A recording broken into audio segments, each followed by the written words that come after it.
Welcome to the dungeon. How's it going, everybody? Swads. That's how you say a sword up in the northeastern United States. You got to get your swad and go swing it. Swad? Your swad. Who says that? Northeasterners. I don't know who Swing your Northeasterners swad. you've been around. Rhode Islanders. Here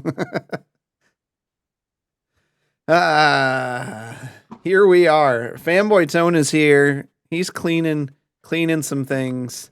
At least that's what he says. That's what he says. A little bit different. Yeah. Here we are. What is it? It's April, right? Yeah, mid-April. It is the end of April almost. Yeah. Wow. No, it is the end of the week. That's the last week of April. Yeah, packing up to move. I know this is last week. That's crazy, isn't it? Some big news. The Star Wars Jedi Survivor game comes out this Friday. Pretty stoked about that. The first one was fantastic, so I'll definitely be playing that. Who is moving? Fanboy Tone is moving. He's moving to England. No, he's not. So he's not moving far. He has to stay warm in the mitten. Yeah, so that's coming out. Been playing some Divinity 2 Original Sin with Mr. Oz. It was about to offer to get a drink. That's true. What have you guys been up to? Like nothing in the last. I was gonna say not a lot, evidently. I watched the Mario movie, and that was pretty great. Oh, Yeah. It was good? Yeah, I liked it. I thought I heard people saying it was horrible. I fell asleep in Okay. it. I legit fell asleep. Was it a bad movie? No. Was it exciting or overly funny that held my attention? No. But that's just me. If you're a Nintendo fan, definitely go see it. There's a lot of nice little Easter eggs in there. Did I laugh at parts? Sure, but it didn't have me rolling like, say, the D&D movie was a bit more relevant for me. I laughed a lot in that movie. Ceiling painting. I thought it was really good. Even my wife enjoyed it, and she doesn't play video games. Yeah, it's great for kids and Tone. My wife. And your wife. Yeah, no, it wasn't a bad movie. No, it was not. So yeah. Okay. Yeah, speaking of movies, this week on enjoy the D&D movie, haven't seen the Mario movie. The D&D movie was good, wasn't it, Dougal? It was really good. Don't protest it. Go see it so they'll make another one. I think they just broke even recently, so there's still a lot left to go before they would make another one. Renfield is a wait on me. I watched B&B on that, and I felt like they got it was good, but wait for it kind of vibe. So I'm sure it'll hit streaming on one of the services I have. The Evil Dead movie came out this last weekend, the second one. We got to go see that, Mike. So, did you watch the first one yet? Yep. We watched it not this past weekend, but I think like the weekend before. And I thought it did good homage to like the original story without like going crazy with it. Yeah, I was overly critical because, of course, I really like the originals. But I thought it was pretty fair. Pretty good gore factor. And I mean, like the little Easter eggs, like the car was the same car and that kind of stuff. So they definitely, I thought they did a good job with that. So I would like all the viewers to think back on the last 5 minutes of this conversation and the review of Mario compared to Evil Dead. And yes. Please take that to heart, or please take note of that when thinking about the Mario movie. Yes. It did not have enough gore. Fanboy says Evil Dead Rise is amazing. That's how it's been reviewing. I'm excited to see that. Dougal Cocaine Bear was terrible. It was just terrible. It was much too long. Yeah, I had heard that was good. It was all over the place. I did not enjoy that. The only reason I'll watch it is because it's streaming for free right now. That's the only reason we watched it too. It's streaming for free? Yep, it's on Peacock. Oh, I don't have that. Isn't that just about a bear who gets into some cocaine? Oh man, but doesn't that sound like a good premise? I do like on Peacock though. It's like it's got Cocaine Bear, and then it's got the true story of Cocaine Bear. I did like that they did that right next to it. Yeah. So those are some good films that we gotta get out and see those. So I did go see John Wick Chapter 4. I still haven't seen that. Night. Pretty good. It was pretty good. Didn't disappoint. Keanu Nefarious said it was his good, favorite. Nefarious? Mm-hmm. I'm not even aware of that one. Mm. But on the note of Evil Dead Rise, that's going to be the subject for B&B this week. Evil Dead Rise and a no spoiler review of Evil Dead Rise, and some talk about Jedi Survivor. So make sure to tune into B&B this week. No spoilers. I'll never watched it again, but liked it. Yeah. King Cuddle's there. It's like, see, I want to show this to him because this is in there somewhere, right? Yeah. Wait, did it not pop up? It's in there. Stop doing what you're doing. Yeah. See, I knew that one was in there. Check out King Cuddles as well. The beer of the week this week, I'm not even going to put a picture up. And I'm going to do this. I'm going to say it just because he said it. Half-Ass Beer Review is currently on a trip, so I think he was just trolling, but we're going to do it anyways. The beer of the week is Bud Light. What? What? I feel like he's about 2 Canceled. weeks too late for that, though. Right. When you're at a friend's house and that's all they got, Bud Light. When you're on a desert and that's all there is to drink because there's no water, you die of thirst. I'm not right. I'm not even going to a friend's. If they've got Bud Light in their fridge and they offer it, I will have water. I've turned it down. At like work gatherings, people are like, "Hey, man, you want a Bud Light?" No, I'll take a tea. You got Kool-Aid in there. I just some Kool-Aid. Yeah, like, hey, it is what it is. Now, the caveat to this, because there's a caveat, because I'm not going to put my pinky too far in the air for this, is if you're at like a baseball game or something, it just kind of goes with it. So, well, that and beers and hot dogs. Cheap beer and hot dogs. That's right. That's right. I still disagree. You're not going to spend $12 on a Bud Light.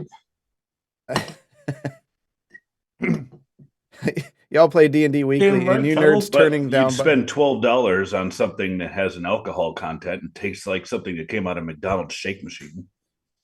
That's right, because craft beer is usually 6 to 15%. I don't have to drink 30 of them. I remember growing up, people were like, "Man, I drank a case of beer last night and didn't even get drunk." Well, you were drinking Bud Light. Yeah, I think they're lying about their percentage. There's no way. There's no way. Because it takes a lot of them. Mm-hmm. So, but hey, it's got its place, and if you enjoy it, good for you. It's not something that you can get craft beer lagers that are better and closer to the price point for those, if you like a good lager. So, it says it in the name, light. Yeah, that's true. That's our beer of the week. When you listen to this half-ass, I did it. So there. What it tastes like. True to the name, that was a half-assed beer review. It definitely was. So I don't even have a graphic for it. I'm not putting that up on my screen. I didn't have a new B&B graphic. I got the old B&B one, but it's still the Beer Quest one. I didn't get around to changing it because I got a new cart for my hoverboard and I was putting it together before the stream. So... because I needed another one. Gotta check this out.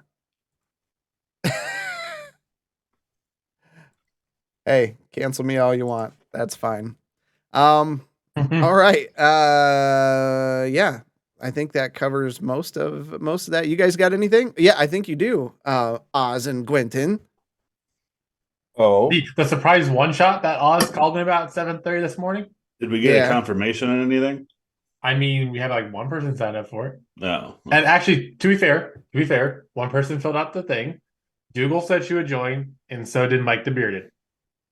And I'm sure if Cherry's available, she wouldn't mind joining. No. Yeah. Just throwing it out there. June and July is going to be very busy. I can do the June yeah, / July one. So, but I've got a little bit of availability in May, so we're gonna try and squeeze it in then. Hey, as long as you guys are doing them, I don't care. So, yeah, well, yeah, our in person will be creeping up pretty soon. That's in June or July too, as well, right? July July. 14th. July. Yep.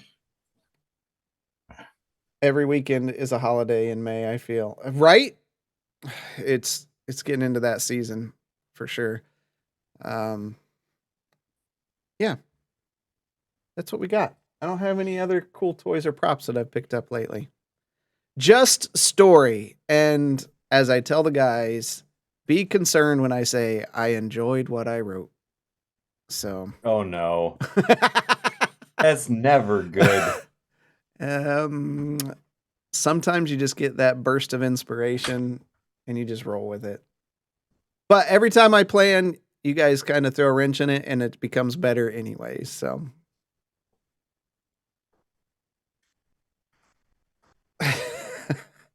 Tone, quit posting in there. He waits till we get streaming and then he starts typing a bunch in chat. All right. Without further ado, let's get started.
All right, let's get some.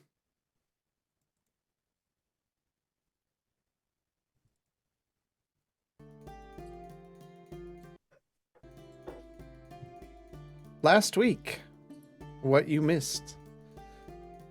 Yeah, we're all good. The party explored town and was seeking answers to their questions from the crypt. After settling some things in Hugh's estate and finding some answers with some new questions in the Academy's tower, the party met back up at their home on the north side of town. Entering the home, they were met by 3 tabaxi who claimed Jade and escort him out of the city into the unknown. The party, in their sorrows, waited moments, began preparing their things to continue their journey to their next location or wherever they're doing. What do you want to do? Whatever they're doing. We're just going to hang around town and have a shopping episode. Hey, whatever you want to do. It's your world. Well, it's your world. We're just living in it. True.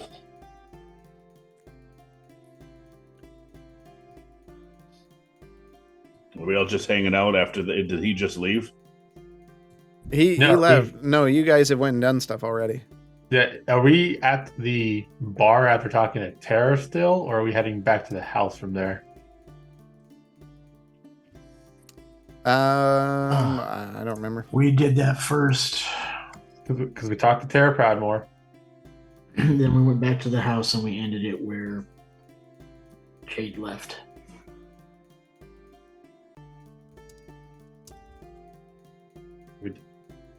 so mixed up on what we've done now. Jade has just left. Goodbye, Jade. That's Nope. what happens with too much RP. Oh man. We were discussing going to Smyrna. Smyrna. Yeah. Moving on. And that's when we were interrupted.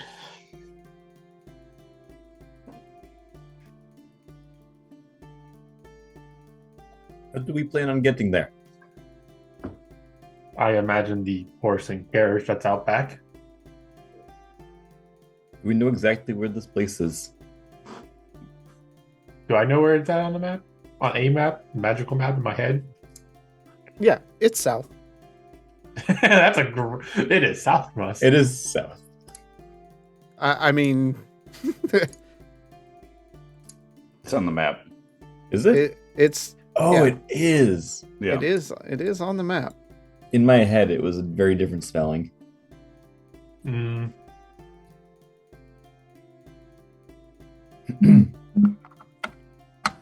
That's loud.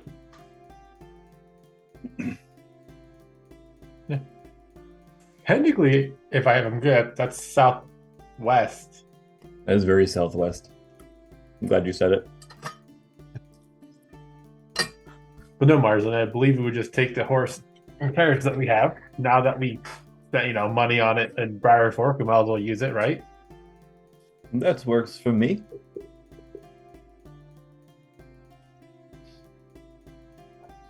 I'd be happy to get out of this town. That's for sure. Staying on the move keeps it hard for people to find you. True. Is there anybody here that knows that that's where you plan on heading next that we should be concerned about? In case, your followers come here and toss them around a little bit. Nobody really knows me except for you and a few people in the dregs. Oh, those bunch in the dregs. They won't. They know better than to snitch. You don't know the dregs. They'll do anything for money.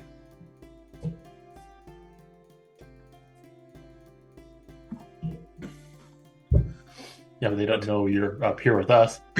They also don't know I'm Helga.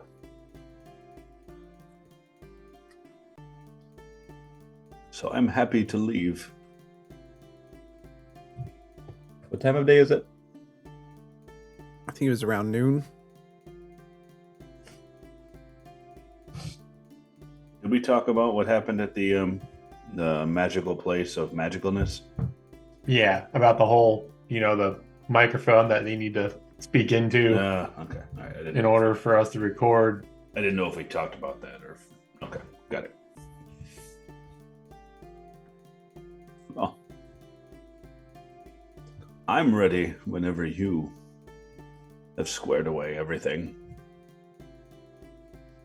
Well, we want to start making our way down now. I don't see any reason to not. The decision has been made. Let's go.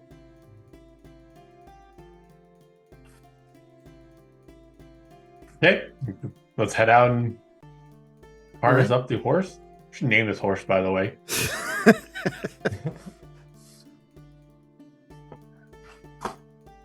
I recommend the name Horse. See, I like Roach. Roach is like a really good name. I believe that name is taken. This horse is not resembling a roach in the slightest. You don't have to resemble the name Marsland. You don't? Typically, you name things after what they appear to be or how they act. Is that not how you behave? How did you get the name Marsland when you're blue? Wouldn't it used to be Blue Man? Well, then our entire population would be Blue Man. That'd be terribly confusing. You see? Don't name it based on how they look. Oh, you do have a point. You're a wise one, Quentin. Bishop's going out to hook up the horse and Yeah, I thought I was already out going out to do that too. So Okay, that's fine. Yeah, I was about to ask who remembers how to hook this horse up. It's pretty common knowledge how to hook these things up. You say that, but let's face it. We're not going to have you roll for it or anything. Oh, We don't want the climbing out of the pit episode of the first campaign. a horse runs off. The horse into runs the off or sunset. kicks us for pinching his skin. We should make a stop at Beggar's Market to get some horse feed for the travel, so we can keep not too much. You bought a whole bunch, I thought, and brought it back. Yeah, did we get a bunch? Yeah. What I remember last week and what's happening right now are not the same thing. Yeah, That you've got feed. You took care of that okay. already. That was a couple Quentin, weeks ago. I'm getting the impression that you don't want to leave. I just want to make sure we're prepared for our journey. The I don't know road anything. beckons us, dear Quentin.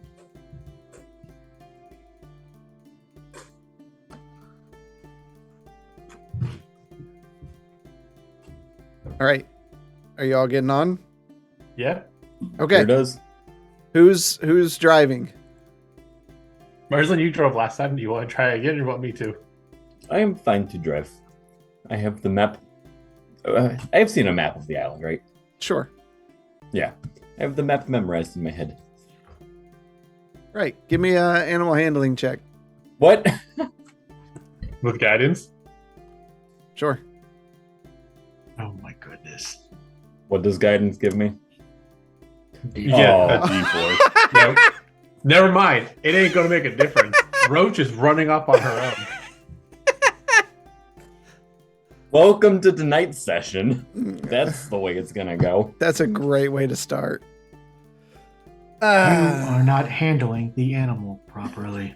Here, let me.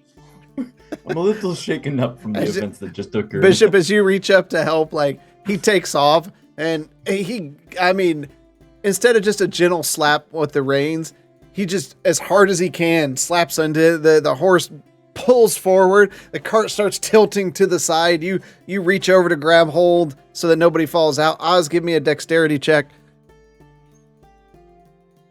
No Oz here. Helga, Oz. 8. Out of the cart. Oz, Helga kind of tumbles out of the side of it, hitting the road as you keep traversing forward. What are you doing, Oz? Rage. All right. I did not have that sheet open for tonight. Give me a second. Roll a d20 for me. Okay, 11. Okay. Let's see here.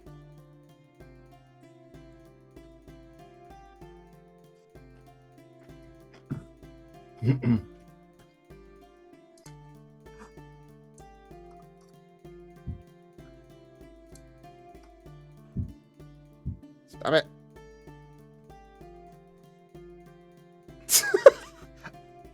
Are you raging the second you hit the ground? I'm raging once I get up. Yeah. Okay. As you hit the ground, you see these like vines start growing out of your skin, and they burst out into flowers around you, and they extend down your body, kind of wrapping around your body and across the ground. And you see the cobblestone path. The vines keep kicking up the stones and kind of growing out, and you're freely able to move, but it's made the ground around you within 15 feet of you difficult terrain for everyone else. Well, I'm going to teleport, to beside the cart, and even though it's still bumbling along, could you please keep that animal under control? Just jogging along beside it. And Gwynton and Bishop, you see Oz has these like vines running over his shoulders, and they've burst out into like little flowers around him. It complements his hair well. Her hair. Okay. How'd that happen now? I fell out of a cart. Last I checked, most people who fall out of carts don't just sprout flowers. Why don't you stop asking questions and start learning how to guide that horse? I'm not the one driving. Apparently, I'm not even on the cart because I didn't have to make a save. You're still there. Okay. I'm gonna slow down a little bit, and I'm gonna try and get in back. Okay. Hey, the more we drive this horse, the better we'll be. I will take over the reins. He is. It has all calmed down now, and there you are at a steady pace. It was just a rough go to start. Here you go, Bishop. You can take over now. I need to practice some more at this. I have not perfected this art. The cart leans to one side and back to the other as Bishop stands up and moves to the front of the cart. You can hear the wood groan against his weight as he kind of plops down. But you head out on your journey. Marcelin, I'm fairly certain all you have to do is hold the reins. It does take some finesse. I thought you were to pull the reins in order to get the horse to go. No? Am I mistaken there? Very. Oh. Oh, the kids back at home, they always like to give me books with false information in them. Those pranksters. If only there were books on how to guide a horse, you would be a master. Thought I was doing when I read this book, but apparently it had a lie in it. Noted. Wouldn't do such a thing. Not all books have completely true information recorded in them. Okay. So you continue. Is there any conversations you want to have as you travel south on the road? Do we have any of those Shadowspark books with us? No. Okay, I didn't think so. We don't have the journal anymore either. That squat. Oh, Marslin has the journal written down. Yep. Think there are any lies in that book? Now you have me curious. Don't know of a way to fact check it though. Considering some of what that journal is saying, I'd rather it be a work of fiction, but with what we've seen, I don't think so. Judging by that laboratory, I do not think that this was just a figment of somebody's imagination. No. And I don't know why people from Briarfork were the ones being kidnapped.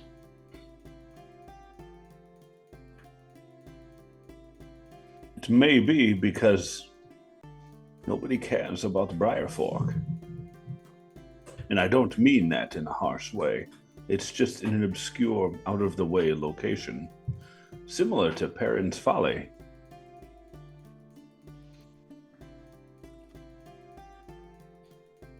I am not too thrilled with the way justice gets carried out in Kandor's Keep. It seems justice is in the eyes of the wielder.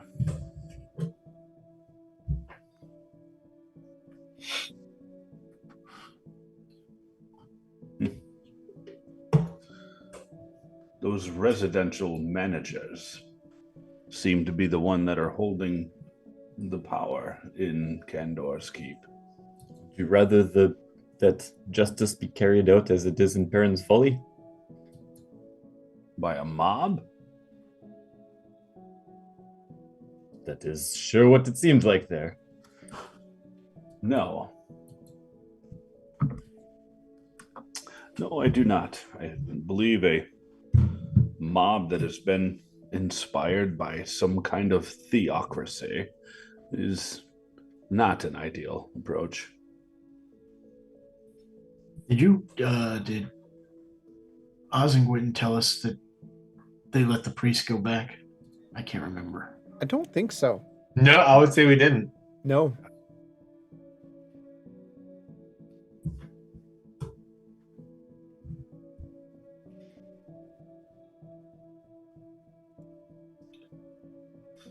But Helga, I would agree that the way justice seems to work in Kenner's Keep is whoever has the most money to change the rules. I wouldn't even say money. It just depends on who's in charge of the district.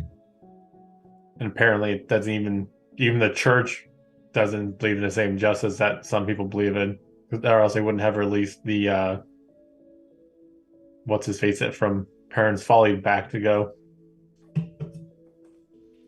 Yes, I can agree.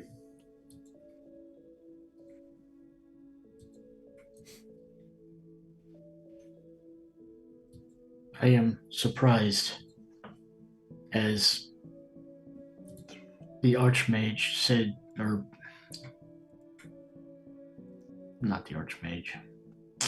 Drusilla? No, The Lizard Man? Drisk. no, your guy, Cluster. Cluster, said that religion did not look kindly upon what he was doing. Agreed. It seems like maybe there was another outside source at play on his side to keep him alive and to get him back to Parents' Folly where that Shadowspark book is. Cluster did say they sent a missionary over, but if they treat him like they treated us, he's probably not going to come back.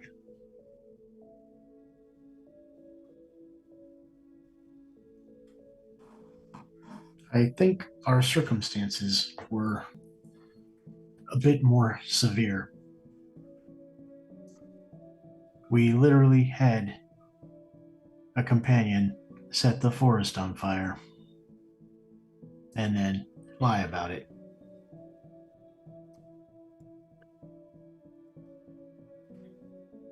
But who knows? It just depends on if, well, I can't remember that guy's name, how that priest decides to try to take retribution on someone from the church being sent to go get his book that he was using.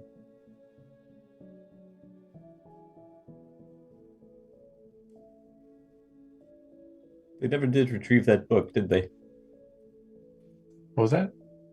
I'm pretty sure sending one individual shows that it was not a high priority, which again surprises me. Either that or they meant it to be some sort of spy mission. If you send lots of people, it makes your intentions very obvious. If you send one person, they might be able to sneak in and get it.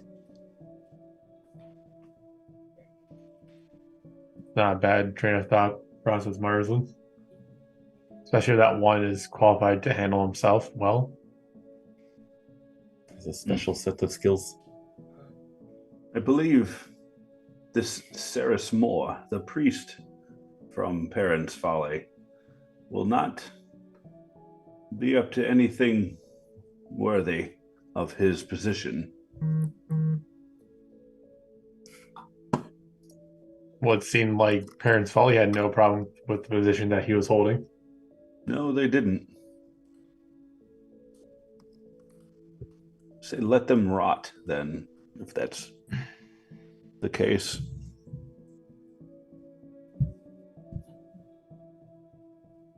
Has anybody ever heard any murmurings from Queen Olesta? Seems like she likes to keep her hands very clean of all of this drama that's happening underneath her chin.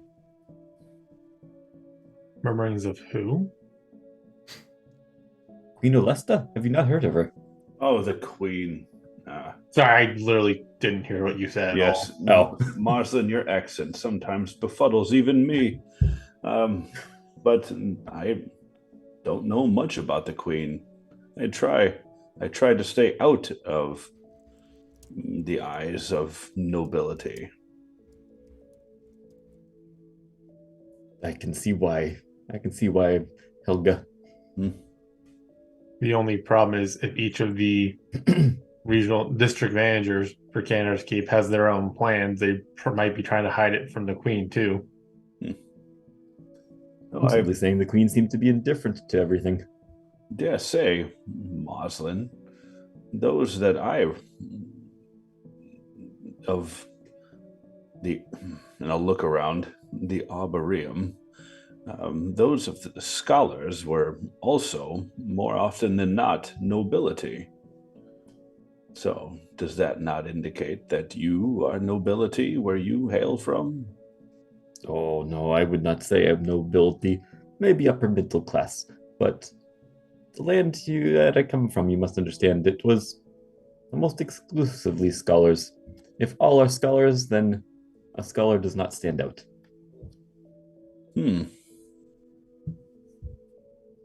I misjudged you then. Good. Good. Would you look down upon me if I considered to be nobility? Would have been more wary. Well, you need fret not, Mr. Sir, ma'am, madame, Helga.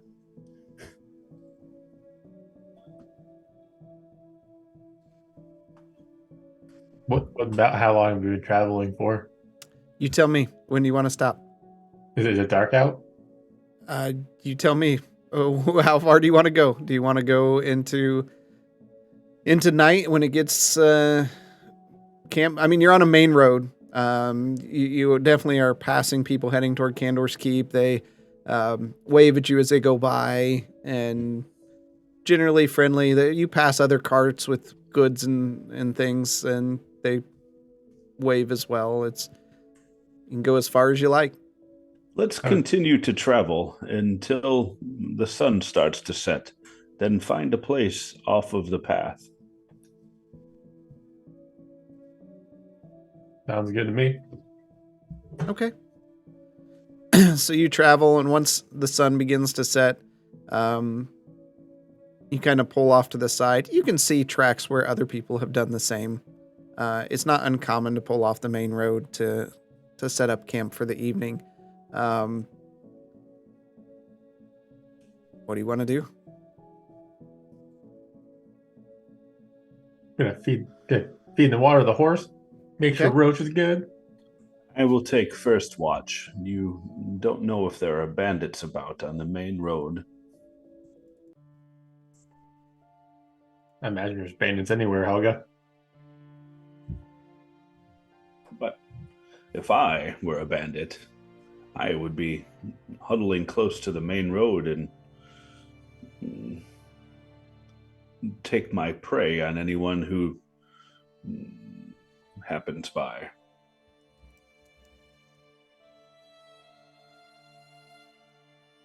Okay. I will, once we've picked a spot to settle down, I will sit down and start performing a ritual, creating a mental alarm if anybody walks within a 20-foot cube of where we will be sleeping. Okay. So it'll ping in your head. It will ping in my head. What size creatures? Tiny or larger. Tiny so anything. or okay. Okay. Moslin's not going to get any sleep tonight. All the mice are scurrying. Ding, ding, ding, ding. All right. Bishop, what are you going to do? Oh, I can designate creatures that won't set off the alarm. Rats and mice and the likes of non-threatening creatures will not set the alarm off. Can't Okay. be specific. He's just going to find something you didn't name. No, be So specific. non-threatening. I will sit there and try to remember again. Okay. Roll me, what is it, intelligence?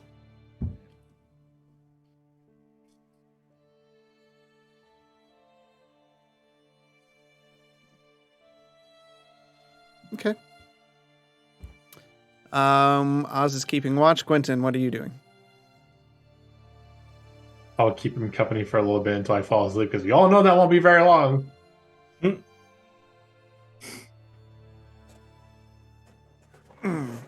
Okay. You all fall asleep. Bishop, you set down and think back to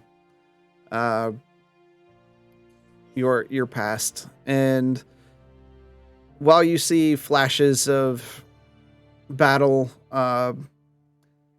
and even flashes of peace and the image of a woman from behind, it seems like a woman. Ooh. Long, dark hair, kind of almost a white robe. And they pass by you and ride off into battle of some sort. It's hard to grip hold of these visions. They're not like the others. Just rapidly processing through your mind, just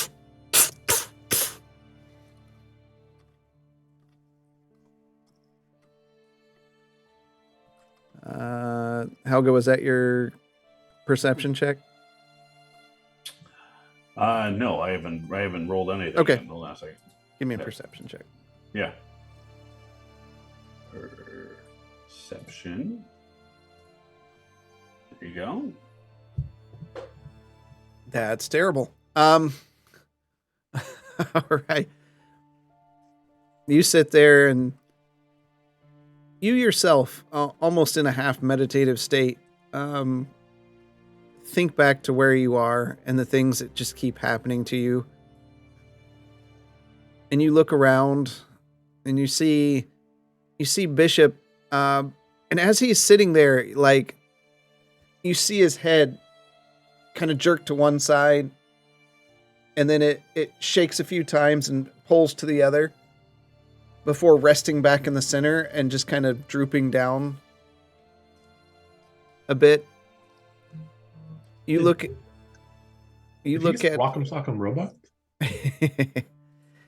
You look at Gwynton, whom you've known for a while now, and Marslin, and you think to yourself, are these people you trust?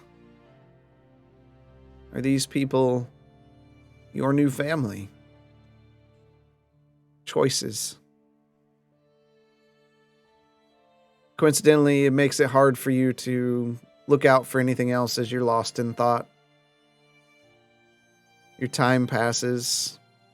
Who's performing the next watch? I will.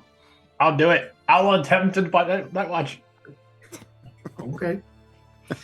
Okay. I only suggest because the two of us don't need as much sleep as everybody else. Yeah. I know. I feel bad. It's always you two who are doing all the watching. Yeah, but it's whatever. Who's doing it? I'm going to be up anyway, so whoever's doing it, if he wants to do it, I'm just going to be there.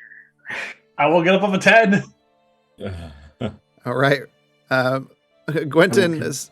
I will watch as well, so I mean... Roll with advantage, Gwynton. Yeah. Oh my god, it's so bad. 16.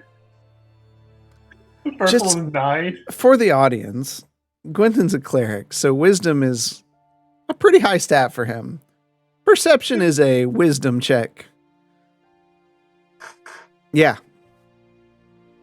And he doesn't roll over a 10 9 out of 10 times. The only time I roll over a 10 is like health checks. It's crazy. You doze a bit, and then you just feel a heavy shove as Bishop just kind of elbows you, and you feel like if he could smile, he'd be smiling. As with heavy eyes, you watch around. Nothing happens. Marslin, your alarm never goes off. Wonderful. The sun rises in the distance. And then the next day arrives. I'll wake up Marslin and Helga. I will get the horse ready again. I'm already up. Thank you. Did you just never sleep at all? I do sleep. I just don't need as much sleep as a dwarf. But you didn't go to sleep until after I woke up. I am awake. Guiltily looking around.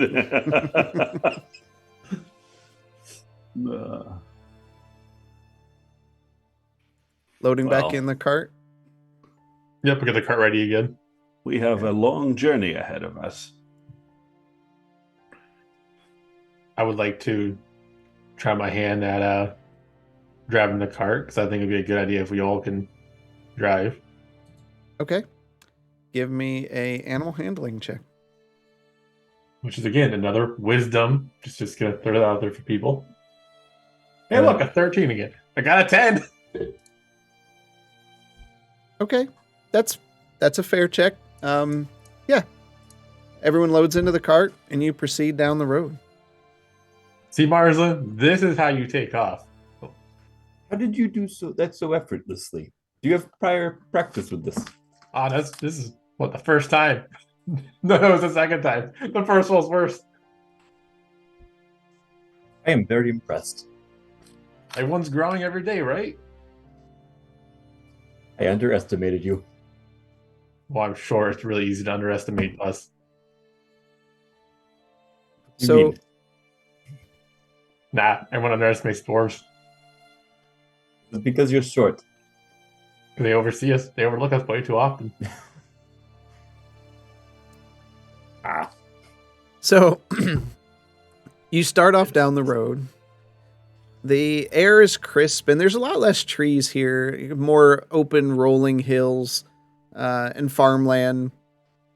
The smell of autumn washes through the air and you get an icy chill heralding in a nearing winter as you continue to travel south. After just a bit of travel, you come to a crossroads of sort. You see the road turns to the north and continues on to the west. And you see a large post with signs cut into the shape of arrows. The one points a sign to the northwest. It says Yargish. And then there's 3 below that one that point continuing on to the west, southwest. One says Stoneshell Farmstead. One says Sandalwood Lake. And the one on the very bottom says Smyrna. Do you believe this is the direction we want to go? I can Stoneshell read. Farm. Stoneshell what? Stoneshell Farmstead.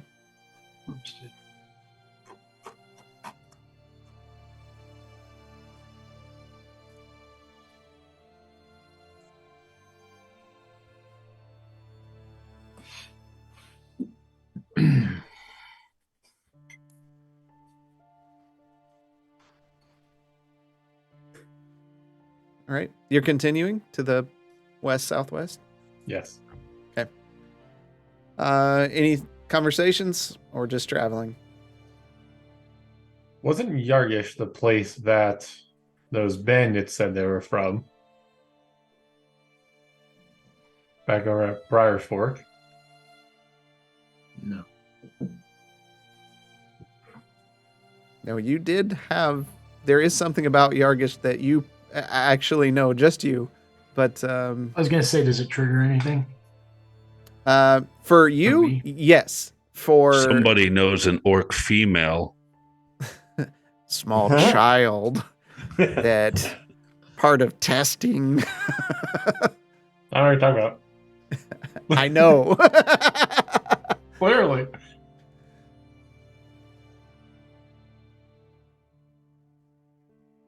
But if there's no conversation, you continue, small talking your way as you travel further and further. And the What is road. a Yargish anyway? I've always been curious about that.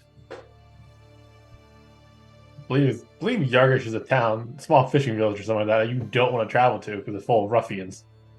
So you might actually fit in there, Helga. I can hold my own against a few ruffians. Well, yeah, As you long as can I don't change slap genders, their you horse beforehand. grow flowers. Sure, they'll love if you grow flowers on them.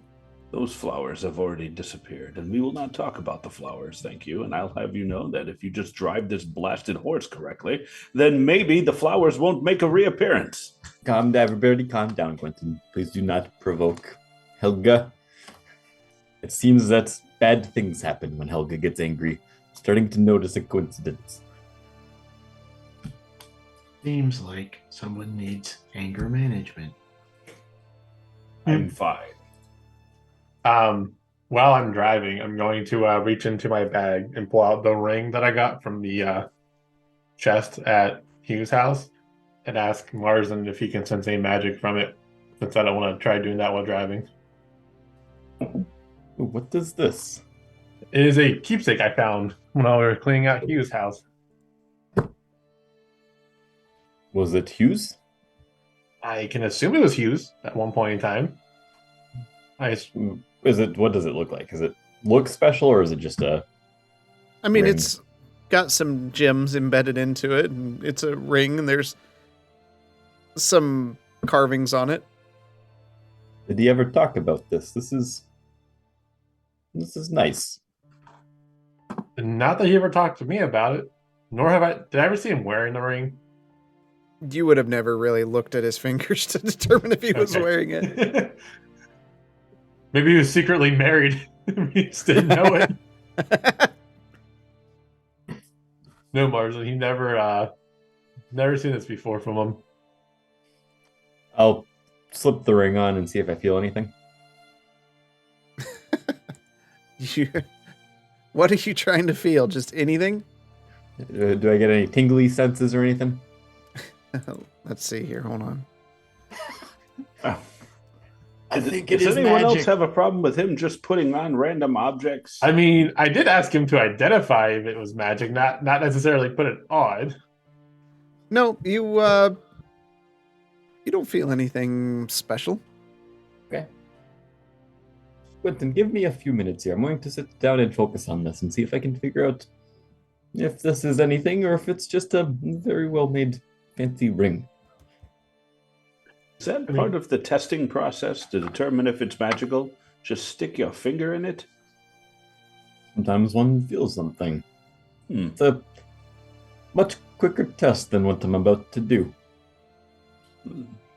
Fair. All right, so you, amidst all the bumps, you begin your ritual to identify the item.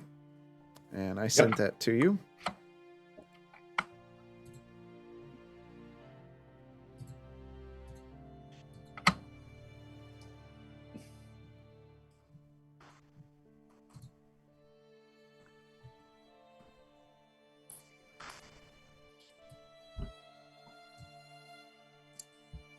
Has 10 minutes passed? Oh, yeah. Oh, okay. You're traveling. 10 minutes is like a second. I'll just head up. Quentin, I've got it. What do you have? Did your brother ever like to do parkour by chance? Or jump off of tall surfaces? Jump out of buildings? Is that a Vedelkin word? He Was he mu- definitely had his fair share of running and jumping off of out and around obstacles as he was trying to avoid things back when we were younger. What was he trying to avoid? Was he getting into trouble? Oh yeah, he always got in trouble with groups. I can see why this ring might be helpful to somebody that's mischievous. Quentin, this ring is the ring of feather falling. One falls like a feather when they're wearing this ring from a high surface, and you do not take damage. Wonder what he was doing that he needed to have that on still after he started venturing. Whenever he was jumping off cliffs to attack things. He's your brother, you tell me. I'll hand the ring back. Take care of that. That is a special item to remember your brother by. Oh, I'll keep it close and I'll put it on. Add it to your inventory. That ring does require attunement, Yeah, I figured that. but add that to your inventory. for now. If- Equipment. Yeah, if you want to attune to it on the trip, you could do that now. Okay, I'll be doing that then. Yeah, that's pretty easy to stand or sit and stare at it for an hour while you're in a Right. cart. I feel like this is a quick callback to the whole Gwenton jumping off the Christmas tree special edition shirt we had. Kind of fits now, doesn't it? It does. All right. As the cart trundles forward, night begins to fall. Did you notice anything passing by the farmstead? Would you give me a second? Oh, sorry. It looked like we were past it, and I was like, "Oh, we missed the top." Oh, sorry. As the night begins to fall, you do see a farmhouse in the distance set next to a large lake. The fields that are planted stretch out for what seems like forever, and you can see the workers raise up as you pass by and send a hearty wave as your cart trundles in the waning hours of daylight. You see the silhouette of a windmill turning slowly in its shadow visage of dusk, and the creaks can be heard lightly over the wind that blows by. Just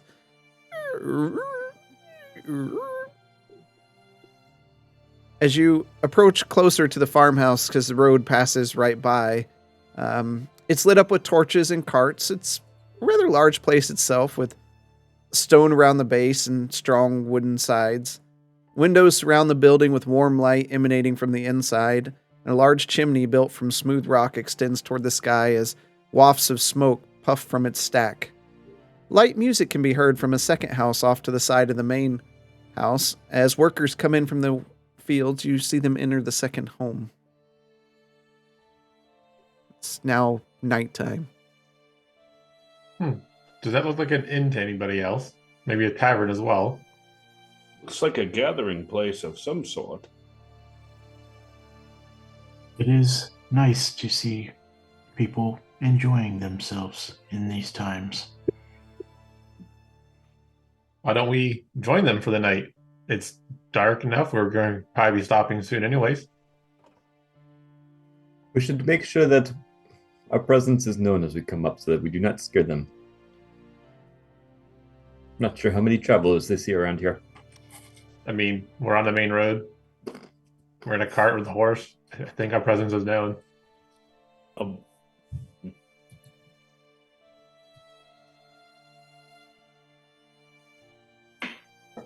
Were you gonna do something, Helga? I was thinking about it, but I want to make sure it's possible. Just go ahead.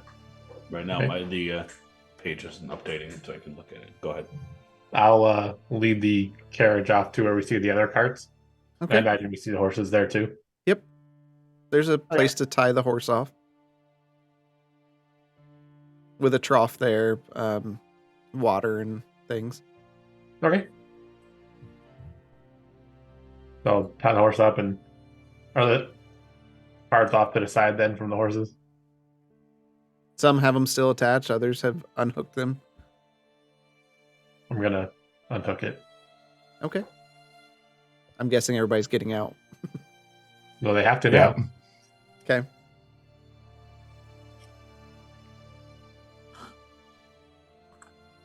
And then once I'm done with that, I'll head into the little right where we saw the farmers go into. Okay.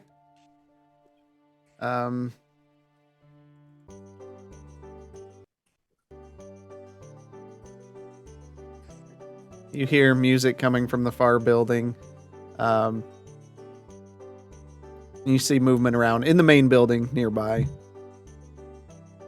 Which building are you heading to? In all of these towns, they must hire the same musicians. They all played the same music. If it's a popular ballad, I'm sure many bards and other musicians can play that.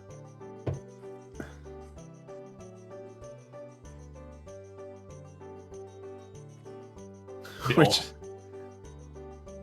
Which one did we see the farmers going into? they're the second building that's farther away. All right, we'll just go to the closer one then, since that's where we parked. Okay. You step onto there's some stone stairways that lead up to the main door.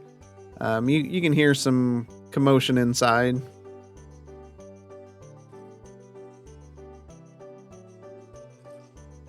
Is it like The door's party closed. commotion? Or Yeah, Helga's going to be in the middle of this commotion? Not bad commotion. Okay. We'll walk in and go through the door then. You're just walking Follow. in? Okay. As you walk in, you see a turtle just kind of jump up and kind of turns and adjusts his hat real quick. He's got a large straw hat and his features are quite weathered. He looks like he's seen several seasons. He's got kind of a yellow-green skin, and it's soft and saggy in places, and you can see the scrapes and other damage to his shell from years of service. He wears fairly baggy brown pants that sag around his pushed-out belly. One strap comes over his shoulder, keeping the pants from giving way the rest of the way. He's got patchy gray sideburns on the side of his face, which complement his gray eyes. He looks at you. Well, howdy. How's it going? You just come right in, huh? Oh, it seemed like it was a party in here. Well, nothing wrong with that. Wait a second. Don't I know you boys?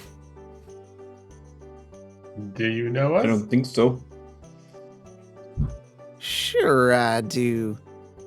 I was bringing a cart of goods in one time, and you all were out watching the fields. I remember the... Yeah. That Did you was have our the first apple? night. What was that, too? The bishop's like, that was my first night in Candor's Keep. Yeah, I remember. I think I did give you something. Maybe a little... Delicious looking apples. Yeah, surely you remember old Scootus. That's me. Might have been before you were committing my name to memory.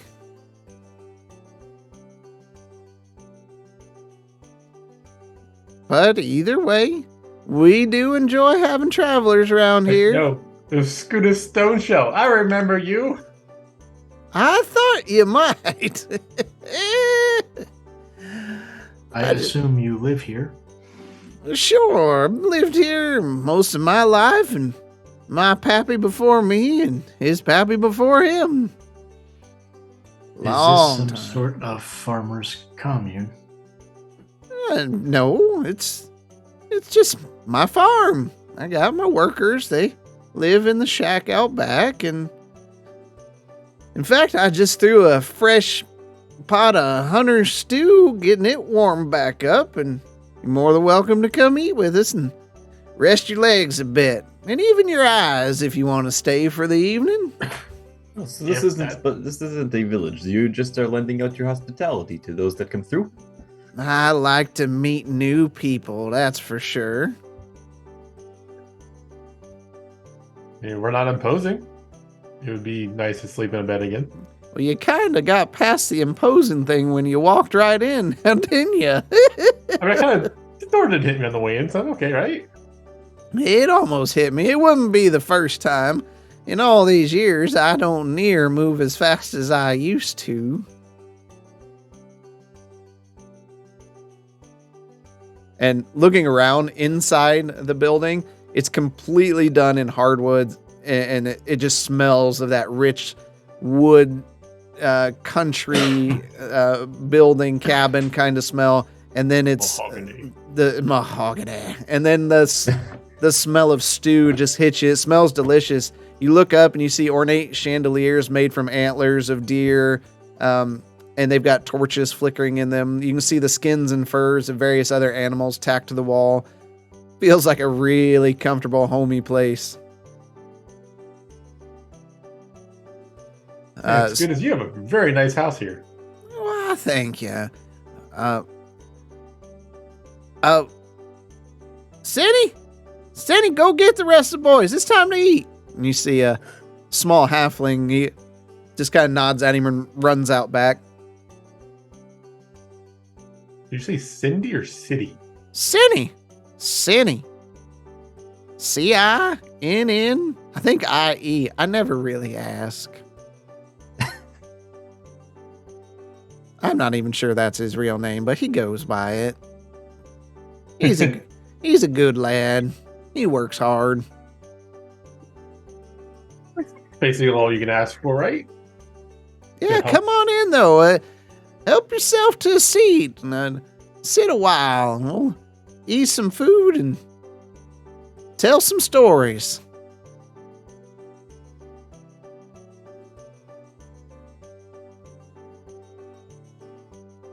I'm going to turn to anyone goes, well, you guys want to eat for a little bit? I do not eat. Well, we've barged into his home and he's offered for us to sit, so I guess it's okay. You may not eat, Bishop, but do you need any oil? Need I am fine, Quentin. You're Alright. kind of a big feller there. I bet you could harvest some wheat quick. Wouldn't even need to rest, would you? And he pats you on the metal, Bishop. Just dong dong dong. I have been known to help with the farming. He turns and reaches over and grabs a cane off the wall, and he just hobbles forward to the table. Come on in. You can have a seat. About that time, you see the workers coming in, and they all just kind of nod at you and fill a bowl from the big pot of the stew. And they nod at you, and then they head back outside.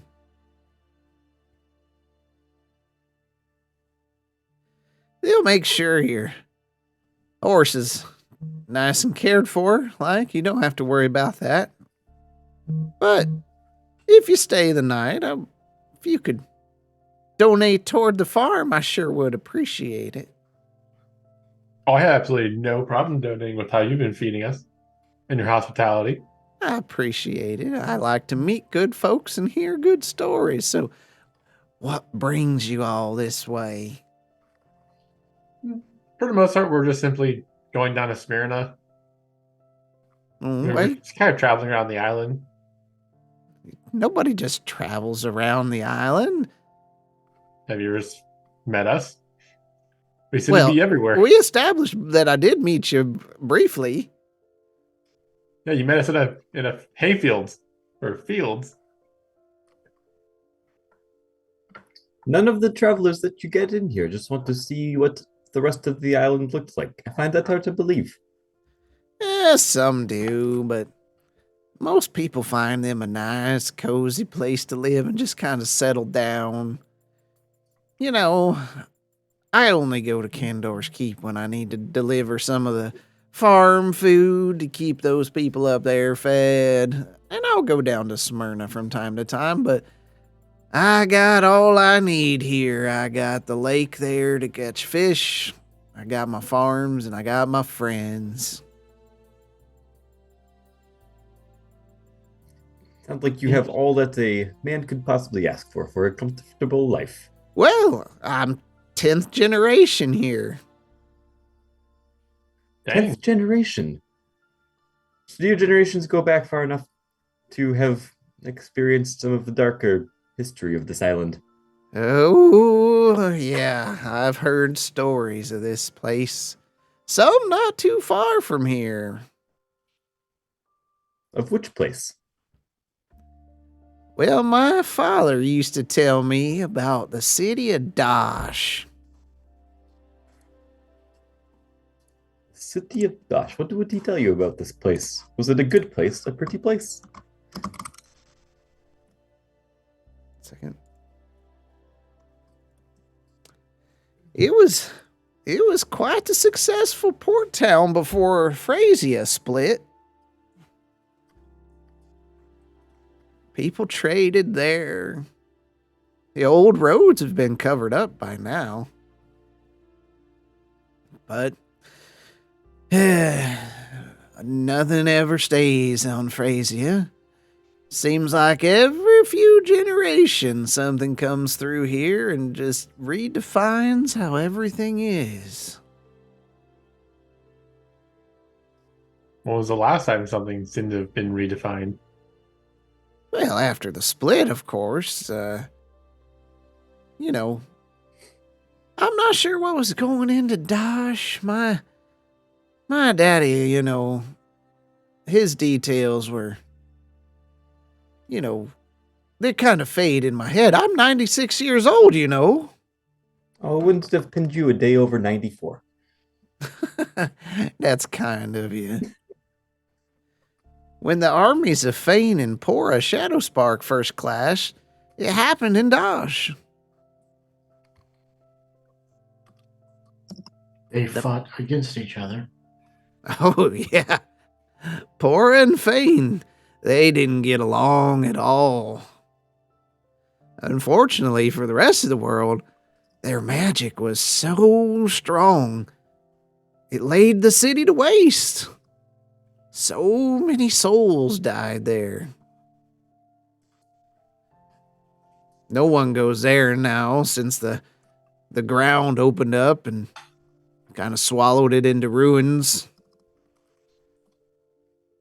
About that Caused time. the ground to open up. About that time, a worker comes in. Scootus, you quit telling them the stories. This old codger's got stories for days and days. You'll look like him if you listen to them all. Hey, sometimes stories have enough truth in them to help someone out later. Your beard's gonna touch the floor if you stay and listen to them all. I'm just getting some more soup, but be sure not to stay too late. And Scootus, you need your rest. Don't stay up too late. Oh, I'm fine. He turns and smiles at y'all and leaves. Now, you were saying. Could you tell us where the ruins of Dosh is? They're far to the southeast of here, but don't ever go there.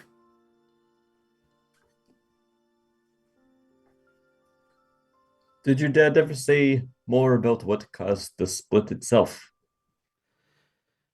He said he thinks it was them Shadowsparks playing with stuff they shouldn't have been playing with.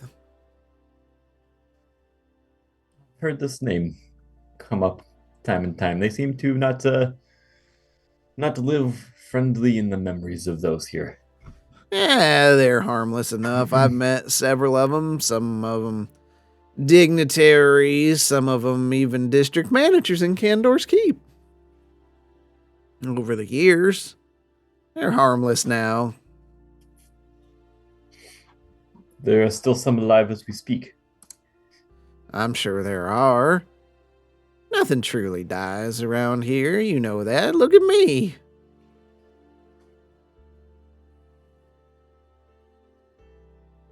He gives a big grin, and you can see he's missing good parts of his teeth.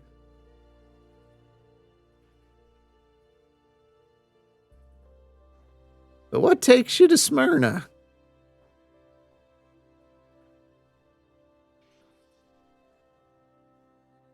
For the most part, we just need to investigate something.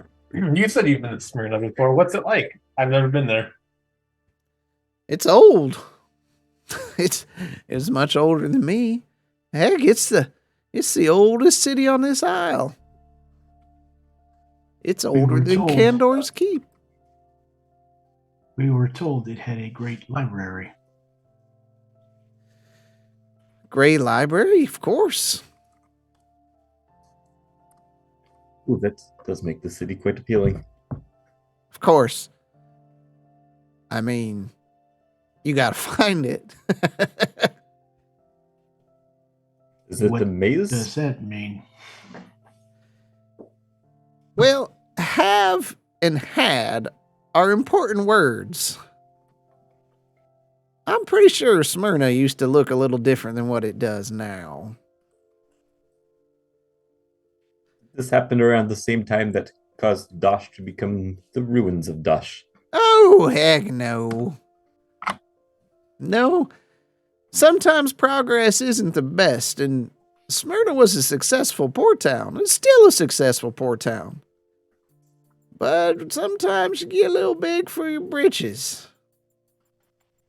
You start building them big buildings, you don't worry about the small ones. They say there's a whole city underneath that city.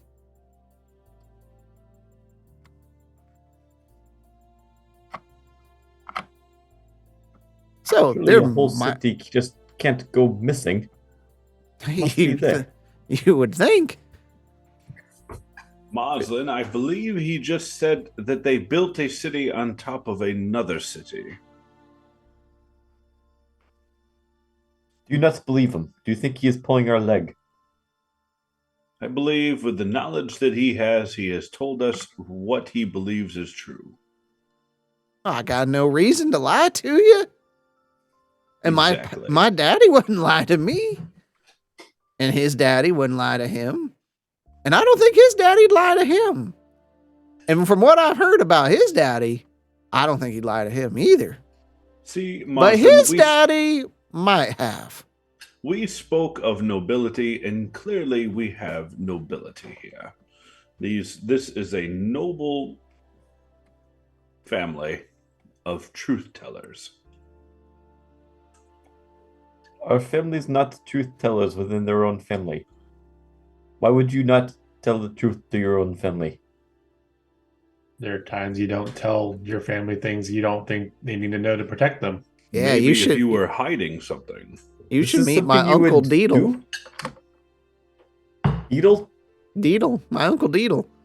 Deedle, deedle, deedle. You can pick your friends, you can pick your crops, but you can't pick your family. You can pick your shell too, but I don't recommend doing that at the table.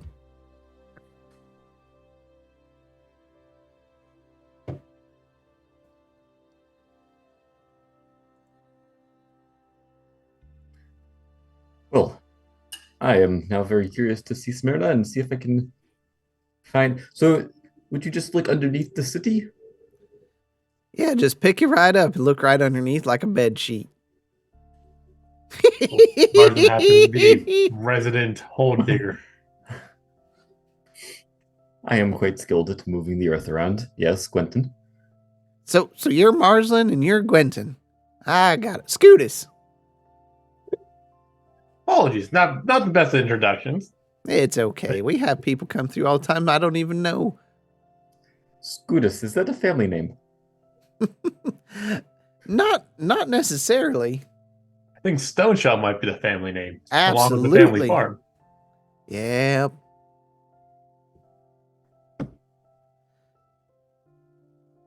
I tell you. Oh, What what? do you grow out on the farm anyway? We grow corn and wheat, and we got a great crop of green beans this year, and I think we got some tomatoes coming in real well, though the probably won't last through the next frost. Hey, any of you early risers? Known to be. Because if y'all want to go out and go fishing in the morning, I do love to go fishing. It's a very tempting offer, Scutus. Unfortunately, we need to get continuing on the Smyrna early in the morning. That's too bad. Everyone's always in a hurry to get to Smyrna. Must be something going on down there. Well, from what you Scotus. tell us, there's a library underneath the town. Scotus, Who else- if you wish to go fishing, I will go fishing with you. Sorry, before we talk about the fishing, who else is in the rush to get to Smyrna? Well, we had some people come through here. We even had our own district manager of Candor's Keep, highfalutin person herself, come through here and stay the night. Which district manager, but do you happen to remember? I'm curious. There's so many of them. What was her name? Candera? Something like that. Cauldron called Caldera. Caldera. Caldera. Yes, that's the yeah. one. That's the one. Real sweet gal. Stayed here and had dinner with us here. Did anybody Jack, go any- missing after she left? No. Good. Seems an odd question to ask.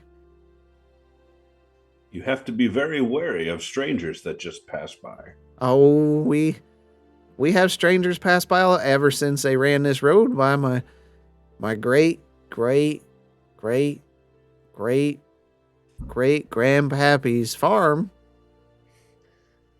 Did she happen to have any interesting stories to share with you? You know, she didn't.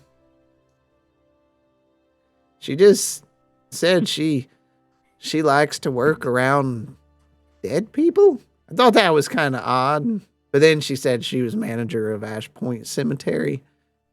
I figure that's probably a pretty sad job, and she probably doesn't want to share that with anybody.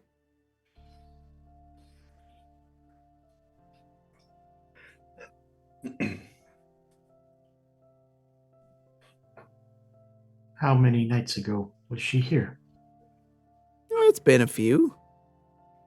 For sure. Maybe 4, 5. How many nights does it take to get to Smyrna from here? It's 2 more days' ride to get down there. This is right in the middle. All right. Sorry Right. that I interrupted you earlier, Oz, if you wanted to discuss fishing in the morning. If you, Scootus, if we can wake up early enough before everyone else rises, I will go fishing with you. I usually greet the sun in the morning. Fair. Well, I will dutifully follow you out to the lake, and we will catch whatever kind of fish populates that lake. All right. That sounds good. Any other takers? I've always wanted to learn how to fish. If you don't mind teaching a man how to fish, I would tag along. Man, you're no man. You're a Vidalcan. That's a figure of speech. That was you know rude. what I mean.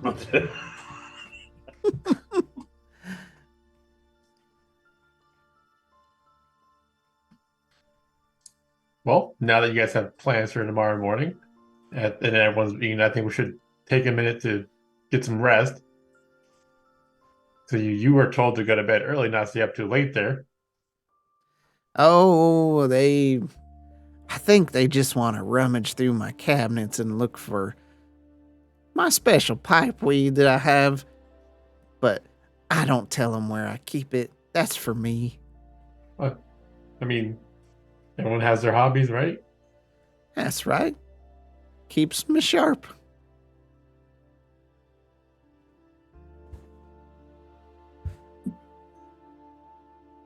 But I can show you to your room if you're getting tired now. Big metal man, let's see, what's that place say? B1150P. What's that stand for? I am designated B115H0P. Or you may call me Bishop.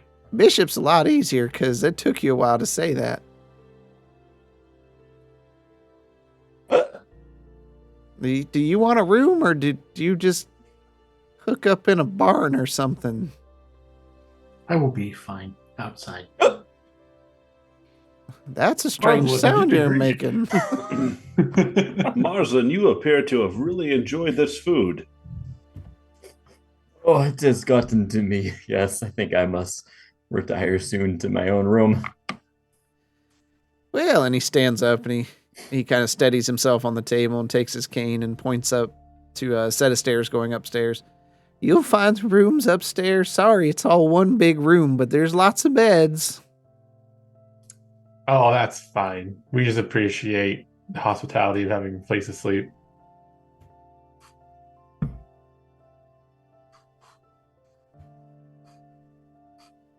All right, well, I'll see you all before sunrise.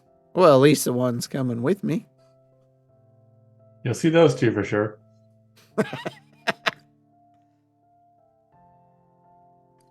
I'm not awake, feel free to wake me up so I don't miss this. I'll be sure to. I'll head upstairs. Okay. Heading upstairs, you step into a large area and you can see large rustic canopy beds and windows overlooking the fields. There's probably maybe 10 beds that are all upstairs in an open area. A couple of them have people in them. Other travelers.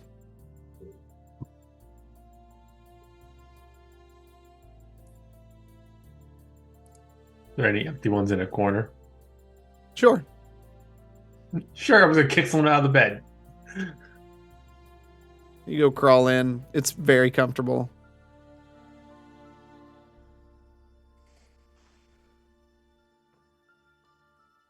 What are the rest of you doing? I'm gonna walk the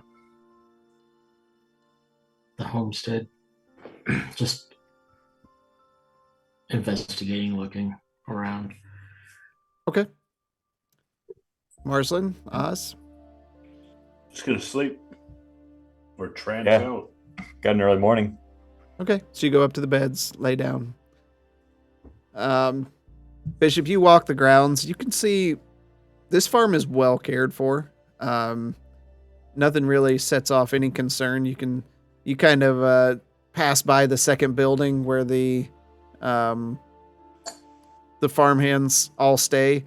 You can hear it's a little rowdy in there. They're laughing and carrying on, and you can hear tables scooting, and every now and then a glass breaks or things there, but they're having a good time.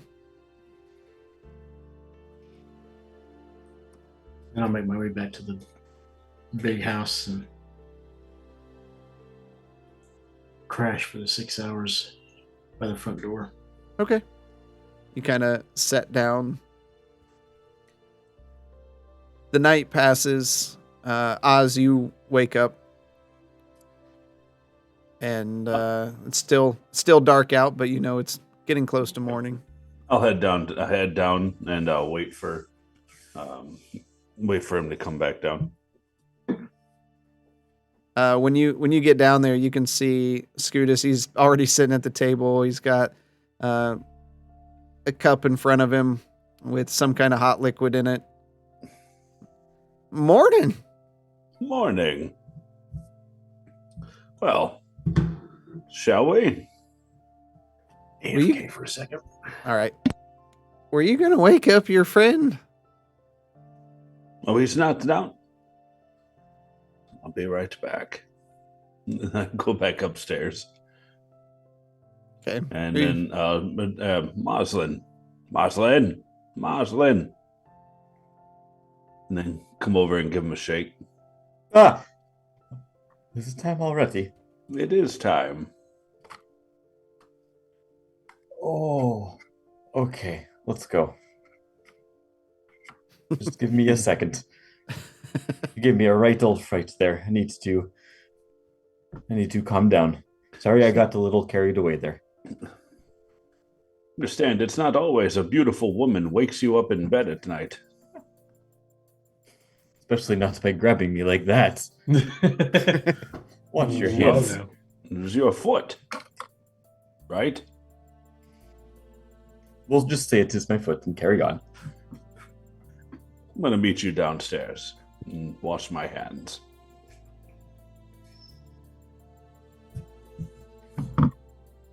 I'll head downstairs. Okay.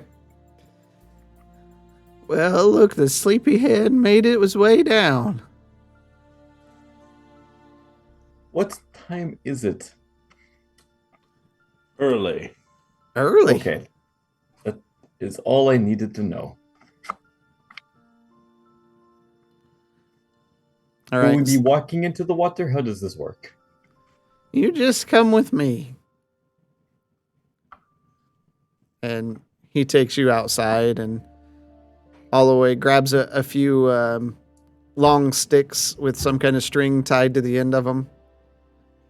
And you walk down to the edge of the water, and he starts digging into the ground there, and he pulls out some worms. You just take this and you just push it right here on this metal thing, and then you just hold it out in the water, and they'll come gobble it up. And when you feel them, just give it a pull. And he just hands you a worm. Is it alive? Yeah. I mean, he's hanging it like way out in front of him. Marlon lived a pretty clean life. Why is it moving? I'm to kill this? Here, let me help you with that. Goodness, Marsland. And then I'll take it and I'll jam it onto the hook. Looks like you've done this before. Couple times. Now, Marsland, just throw the worm in the water and hold on to the pole. How does this work? Is the worm going to It's their latch food. onto the fish some? Oh, it is the fish. The food for the fish. The fish wants the worm. That was a silly question, wasn't it? It was a silly question. You should read more books on fishing. We don't have many sports books in our libraries. It's not a sport. It's a means of survival. So you all Age it is. you all put your fishing rod out and wait for a fish. Both of you roll a D100. 100. We're doomed. Doomed. 12. 26. One second, let me refresh here because that did not come through. There we Have a go. fishing table? Hey, Don't judge me. It's a living, breathing world. Oz, all of a sudden, you feel the pole just pull down. And you feel a lot of pressure. Give me a strength check.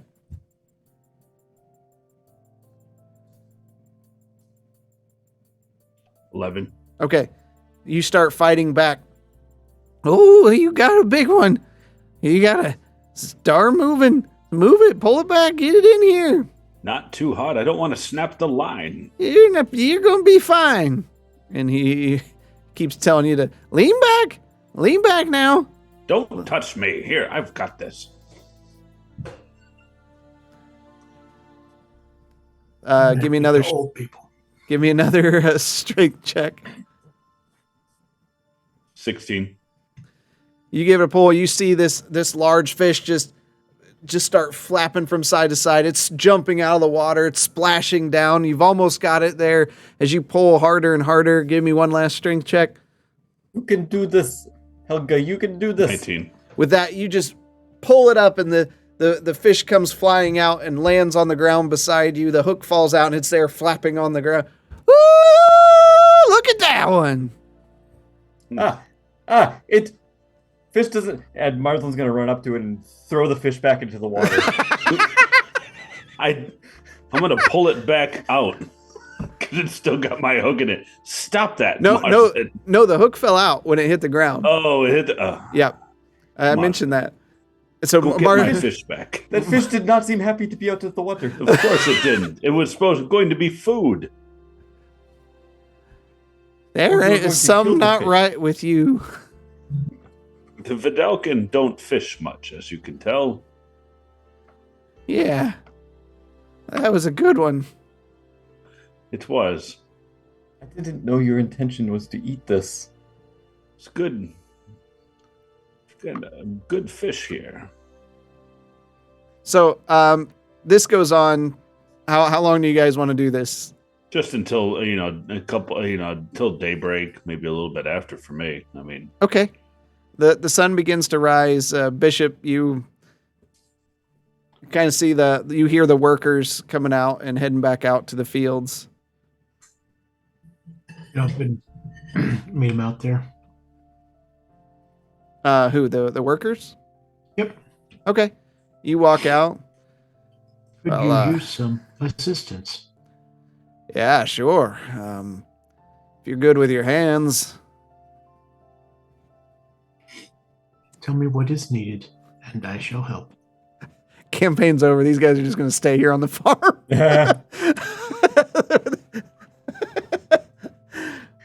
Not too bad.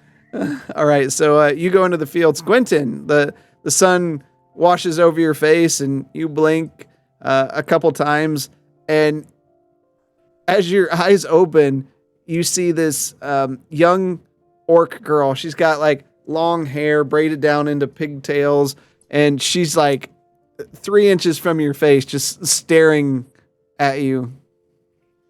Hi, can I help you? Oh, who are you? My name is Quentin. Who are you?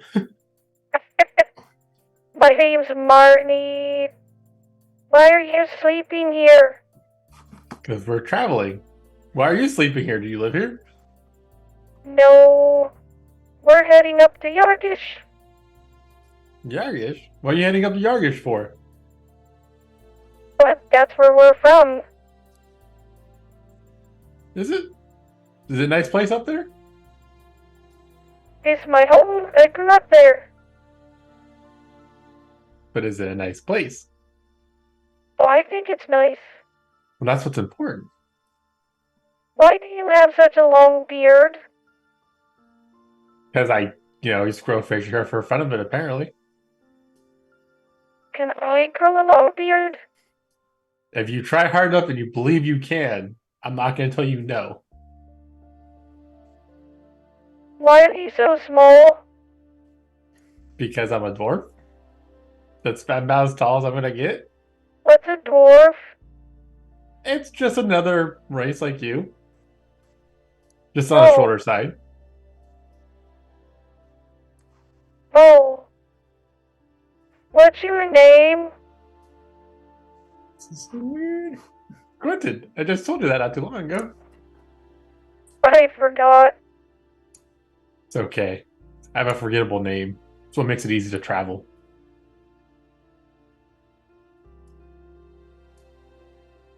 So, are you about to leave? Well, I know I need to leave with my friends. The only thing is I don't know where anybody is right now. 2 of my friends went off fishing, and then the one last I saw he was outside. Do you want to be my friend? We can be friends.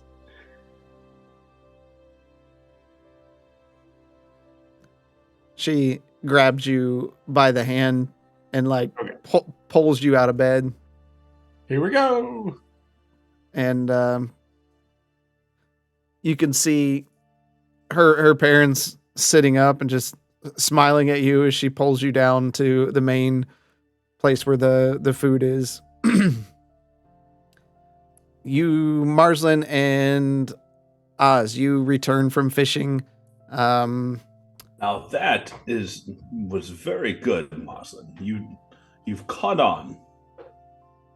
Both of you are carrying It was medium-sized fish. It was a bit of a rough start there, but once I got my nerves under me and understood exactly what we were trying to do there. Thank you for having the patience. Yes. I'd prefer if you didn't use my shirt as a cloth. Use your own clothing next time. Oh, I wasn't trying to use your shirt. I was trying to use your chest hair. Don't have any chest hair. What? Moslin! Oh, no. Well, I guess that's just payback for this morning then. Apparently. Now, well, where is everybody else? Yeah. Well, I see those two walk in. Yeah, you and Marslin, you can see he's got some dirt and things on him. He's carrying this fish, and Oz has a fish, and Scootus has 4 or 5 fish. These guys aren't real great, but they learn. They learn. If we could have got that first one, all these look like bait compared to that first one. Just got to keep rubbing it in. I messed up. I'm sorry. It was a big catch. I've never Panicked in the moment. I never heard of someone going fishing and then immediately pushing the fish back into the water. I did tell you it was my first time going fishing, no? Yes. All I'm saying is a little bit of ground rules laying out exactly what the goal we were trying to achieve there would have been quite helpful. As you all come in, this small orcish girl is holding Gwynton's hand, lets go and just runs by you and runs straight outside. Bye. Okay? Was her name Marlene? Marlin, something like that. Okay, I don't sorry. know. It was hard to understand that kid's voice. That's fine. Well, Gwynton has found a friend. I appear to find friends pretty easily wherever I go. I thought you ran outside with the orc. No. Oh. She let go of my hand and ran out. Oh. Okay. Well, Gwynton, Bishop, when do you want to come back in? After sun starts rising a bit? Yeah, that's fine. Okay. Bishop comes in. He's got, you see pieces of like straw into some of his joints and different things.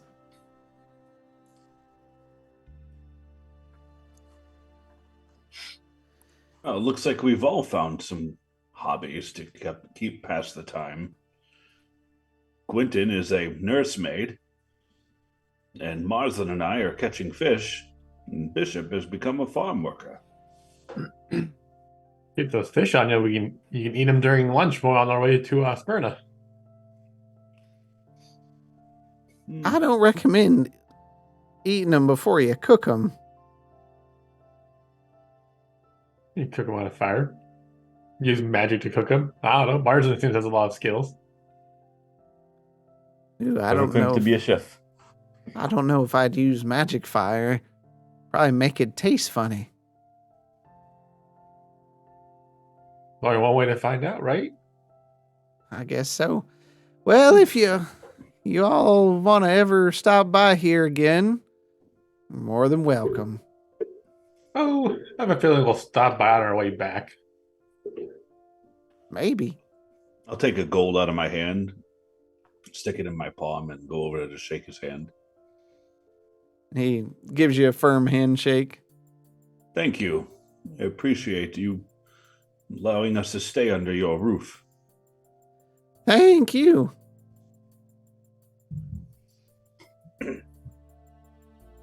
I'll give him a gold as well. Oh, thank you. Hey, you showed us such hospitality, and you taught Marsden how to fish. He may be more useful on the trail now. You'd be doing much fishing on the trail? I wouldn't go that far.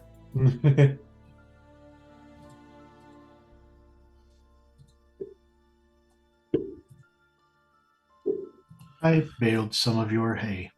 It was nice using my hands again. Well, thank you. I'm sure the farm hands will appreciate that. You probably were a bit more efficient.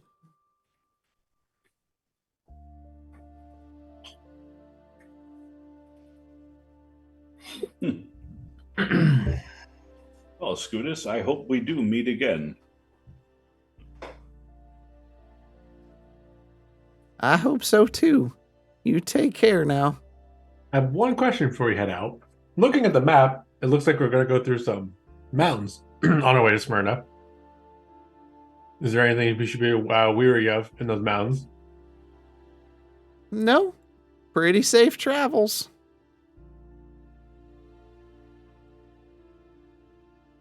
Good. I'll meet you out in the wagon. Oh, good journey. Y'all take care. You have a good one. Thank you again for your hospitality. Keep practicing that fishing. Oh, I might leave that to Helga.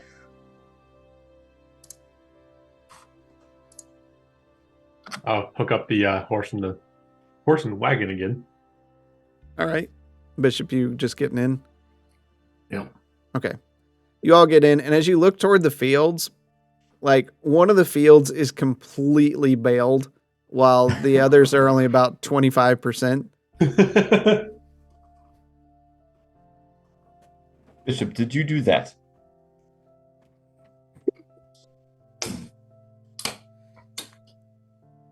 You're on mute. I just Oh, you're good now. Sorry, it looked like you were talking earlier. it was nice to distract myself. Is that what you used to do at home? I am a blacksmith. But yes, I did help with the fields from time to time. I can see why they missed you. They had to quadruple their work in order to keep up when you left, apparently.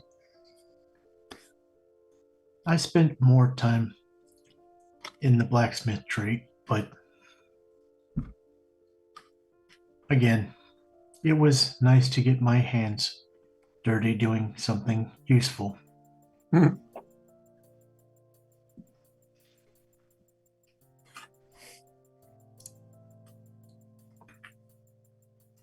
right. Who's driving? Marzin, do you want to give it another go? Or Helga, would you like to give it a try? You're muted. I have an uncanny ability with guiding horses. Yeah, let me try. You know, the uncanny ability can mean you're either really good or really bad. Very good. 15. That's good. That's good. Yeah. With a gentle slap, the horse begins moving forward. As you get into the hills, the road slows you down as you wind through various hills around you. It's pretty. You see flowers covering the tops of the hills, and the birds coming up out of those flowers and things as you go by. Proceed forward until nighttime. Can we see the town from here? Once Not we get quite. to nightfall? Okay. Not yet.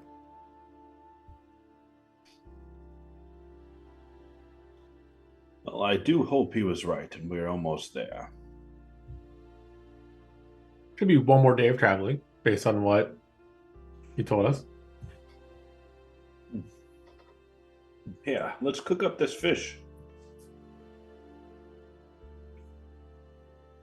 And I'll begin deboning it and scaling it. If only we had a gunner to light our campfire tonight. Gunner might try to eat the fish from you. I can almost guarantee it. Gunner would light everything on fire besides the fire pit.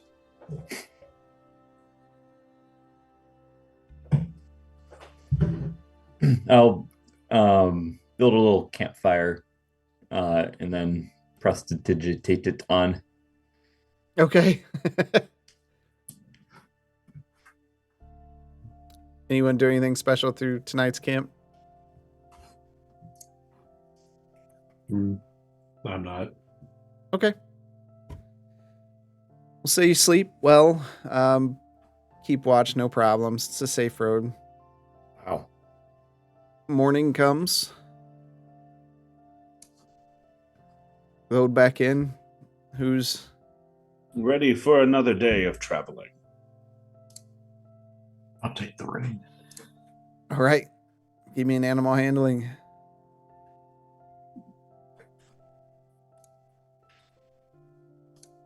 Fair enough. Gentle slap, and you head forward. You travel about half a day or so, and before you see a city in the distance rising up. An older looking city. Coming in from over the hills, you can see the docks and a couple ships docked there. As you get close, you see yourself enter into this. It's a non-walled city. Oh, hold on. Because I was harassed so much in the first campaign. Oh, forgot to do that.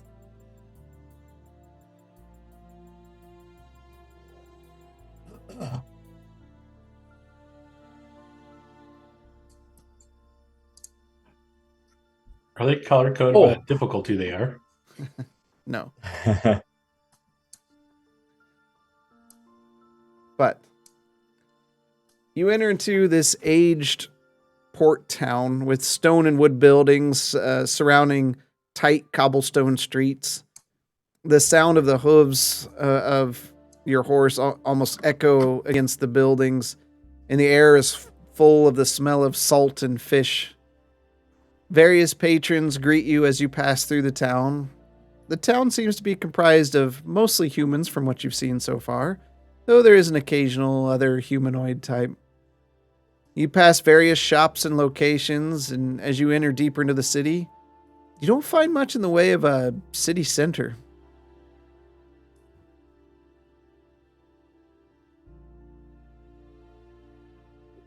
I wonder how they handle group gatherings if they don't have a center place to go.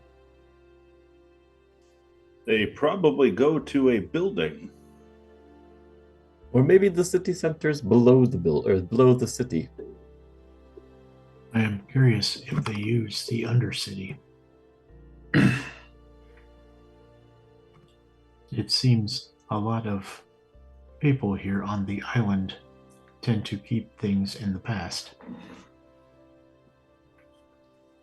Seems like their hand is forced a little bit in that sometimes too.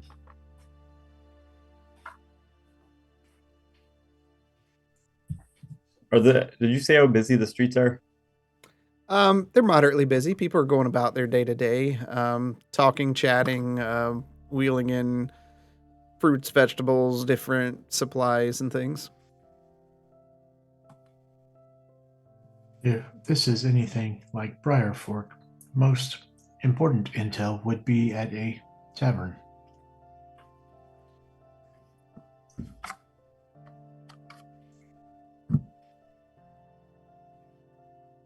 I'm gonna stop somebody walking by that seems like a local and ask them where there's a tavern. Why, hello. How can I help? Excuse me. This is our first time in town here. Well, welcome to Smyrna, the oldest city on the island.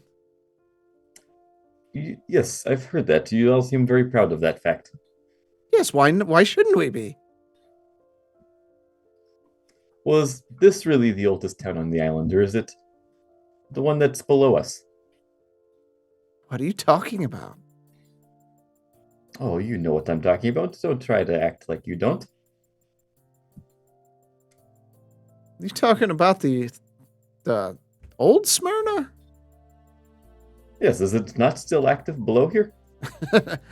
Old Smyrna's been cut off for 1,000 years, probably. I don't know. Cut off, but it is there. You know, there's no way down into it. And Sure. if there was, why would you go down there? Why would you go down there? For the history of it. Think of all of the cool archaeological finds one might find down there. 1,000 years old. Think of the stories it could tell. He just kind of puts his hands out and he steps back a step and then another step. Is there anything I can help you with, friend? Does my breath smell? There is this fish odor. This is probably because we had fish. Yes. Anyway, tavern. Do you have a tavern around here? Why, of course we do. That'd be Sorry, the Drifting Wood. It's about it's down that street there. Take a left. Can't miss it. Thank you, friend. Welcome to Smyrna. It is good to be here. Maybe we'll see you at the tavern later. Or maybe you won't. This is also a possibility. Very astute. He nods at you, goes about his business. That seemed a little odd.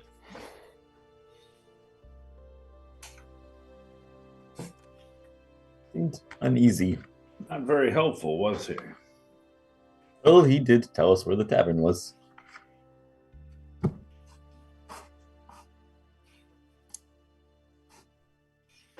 Well, shall we go to the tavern?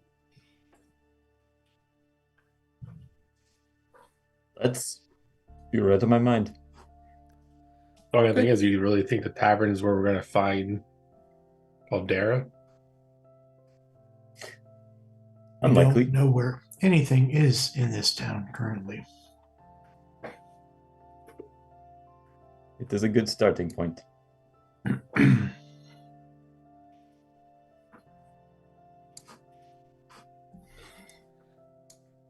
So you head deeper into town following the citizens' directions. As you go by, you see some shops. You see a place called Anvil Works. You see a place called The Tanned Hide. Another place with looks like a painting of a vessel or jar, and it's called Slightly Dripping. And another one called 40 Winks.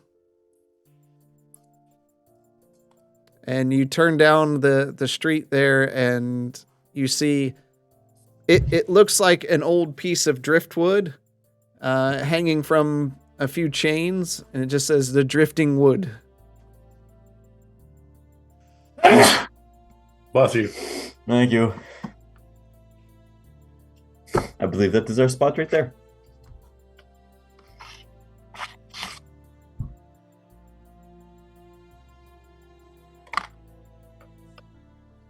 Shall we go? Yep.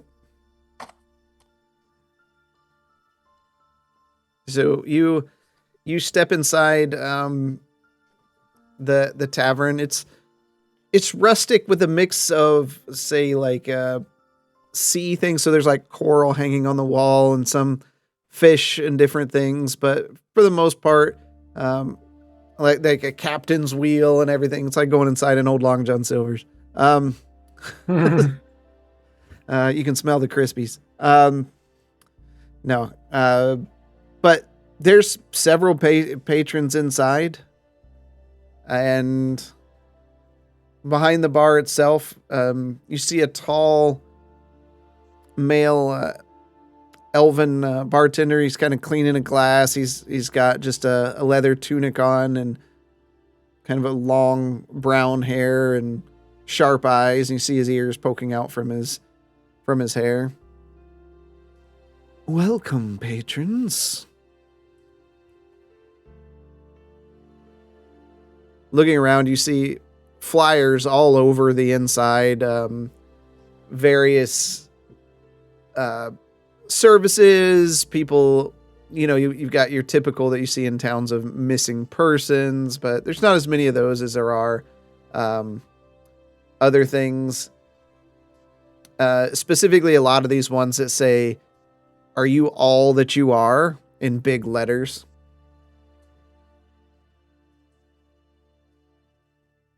Excuse me. Is there something I can help you with?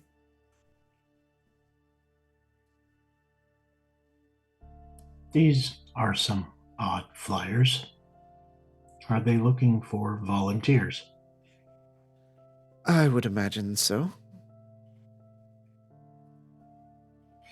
Do you know what this is about? Oh, sure. It's, we have a visiting dignitary that always, a few times a year, stops by to speak to the citizens of Smyrna, recruits them if they choose. I believe it's coming up in a few days, just after the waning moon. It'll be down at the docks, but they always send someone to advertise.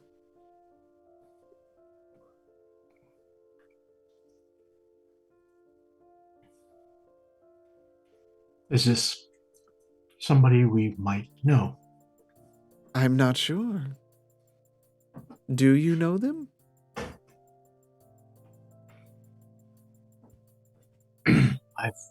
We've just come from Candor's Keep. Oh, well, welcome to the Drifting Wood.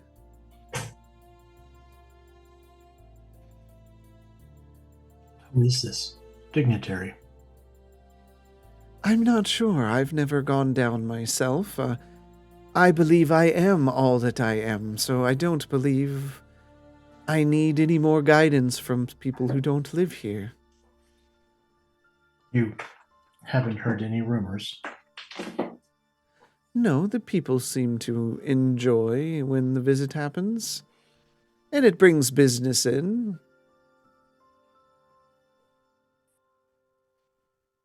And as you're looking at the flyer, you see it's got the text in large print, and then there's a image of like a large tree on it, and under it is the words, "Join us in person after the next waning moon at the docks for a presentation you will not forget."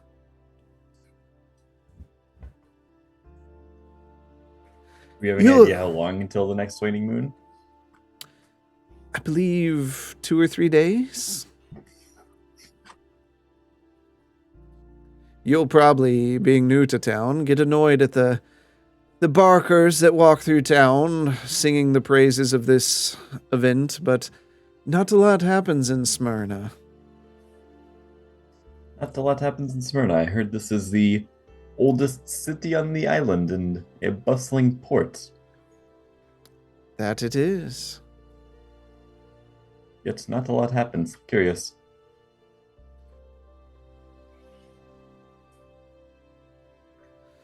But feel free to have a drink, rest yourself, enjoy good company. Looking around again, you see people are having a good time. They're drinking, they're eating food, playing various games. One table, someone is so enveloped in their books. They've just got books stacked all up, and they're reading books. So it becomes their own little corner there. Whatever you want to do. Marslands. Have you heard anything about an old library that used to exist here? Oh, Perhaps. you hear all sorts of things. Yes, we have established that. But do you know anything more about where it might be? If there was an old library here, it's not here anymore. You are positive in this. I have not been to one. But this town has been through so much. That is greatly disappointing. We did hear that this town was built over the old ruins. Yes, and I'm sure there was a library there. This was a center of excellence at one time. And there is no way to enter the old ruins. Not that I'm aware of. I wouldn't know why one would want to go down there. I'm sure there's all manner of things that live there, or at least the less desirables of the city. My companion here is a scholar. Nobody has been interested in the past. I'm not saying there haven't been people who are interested, but they don't make their intentions or discoveries known to me, or in fact, I don't believe I've ever seen them again. I just figured with this being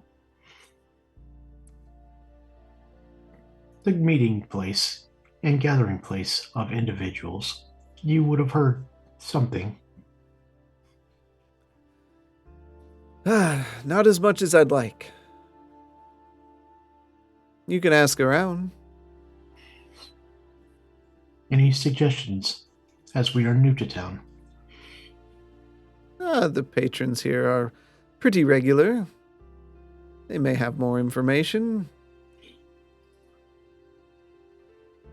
That man sitting over there surrounded by books. He seems like he might be knowledgeable. He doesn't drink. He barely orders food. And he reads his books. Not the best patron. I don't see a problem. What is the problem? You wouldn't. I'm catching on the hint of he is utilizing space and not paying for it. I see the problem now. He buys enough food to secure him a space there, but without him drinking, I think I lose more than I gain.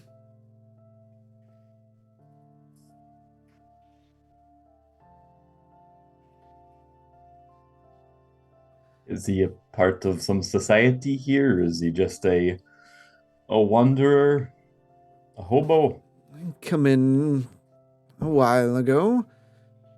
You may know him better than I. He looks just like you. He's blue? Oh, yes. Why didn't you say so? That would probably be rude, Marsland. Yes, that would be quite rude. You get many Vidalkin around here. Only him. Does this not seem like something worth noting?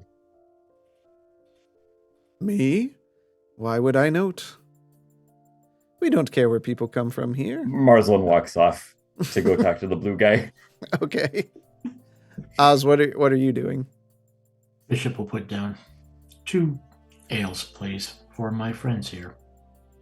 Okay. Just sitting back, keeping my eye on the exit. Okay.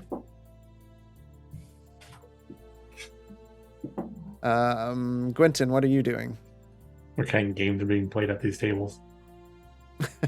Just like games of chance, dice, and different things. Nothing nefarious. And they're not playing knivesies or anything like that. No, I'll go try to play some dice with people. Okay. So you go over and sit at one of the tables. Bishop, what are you doing? What I was doing. Oh, right. You're getting ales. Yeah.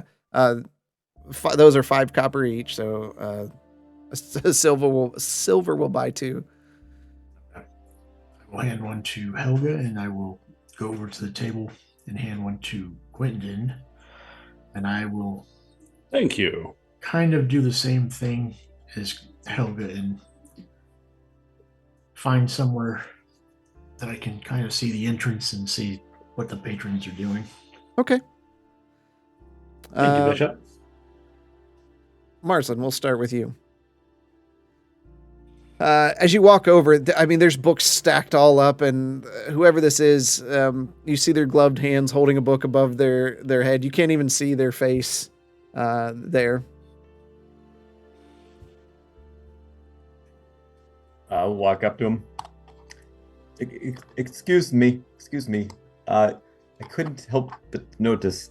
He holds up a finger. He holds up a finger to you before you can even finish that. If you don't mind, I'm quite busy in my studies here, and I'm sure there's someone else you can bother here with your questions about something. I can see you're very deep in your studies, and I know I I'm am being quite very deep rude. in my studies. I have many books to get I just through. asked that you look at me real quick. Why do I need to look at another disgusting patron who's going to take one of my books and throw them across the floor or tear pages out of them to get my attention? How many times have you seen another blue person standing around this city? Only when someone is choking. Well, then I suggest you lower your book and take a look, because nobody is choking me right now. You hear a big sigh, and he lowers his book, and his eyes grow wide. Another Veldalkin. Well, sit.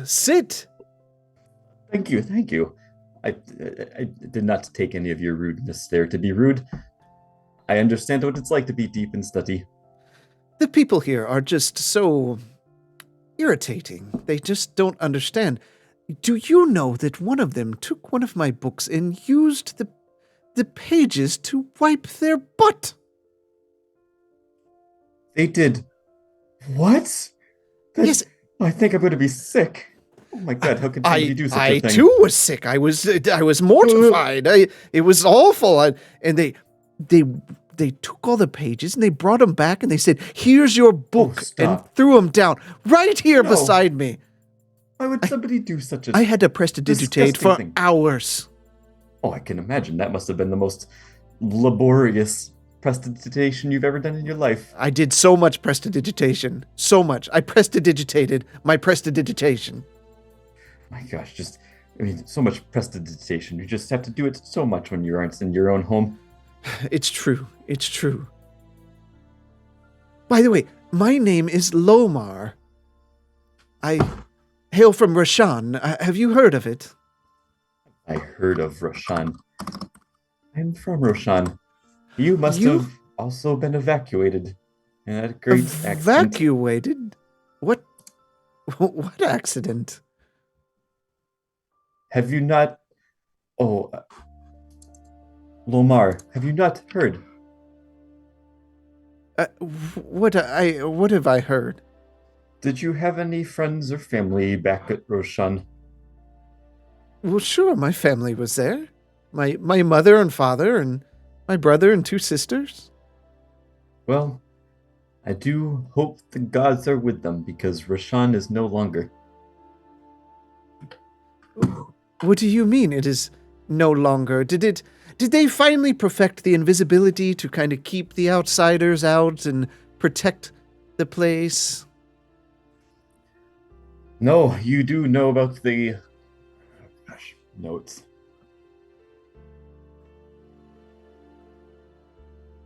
Combine that was at the center of town, right? Well, of course. Of course. I am from Rashan. Well, yes, everybody knows about that at the center of town, and you know that they were always, carrying out their scientific studies, some of them more secret than others.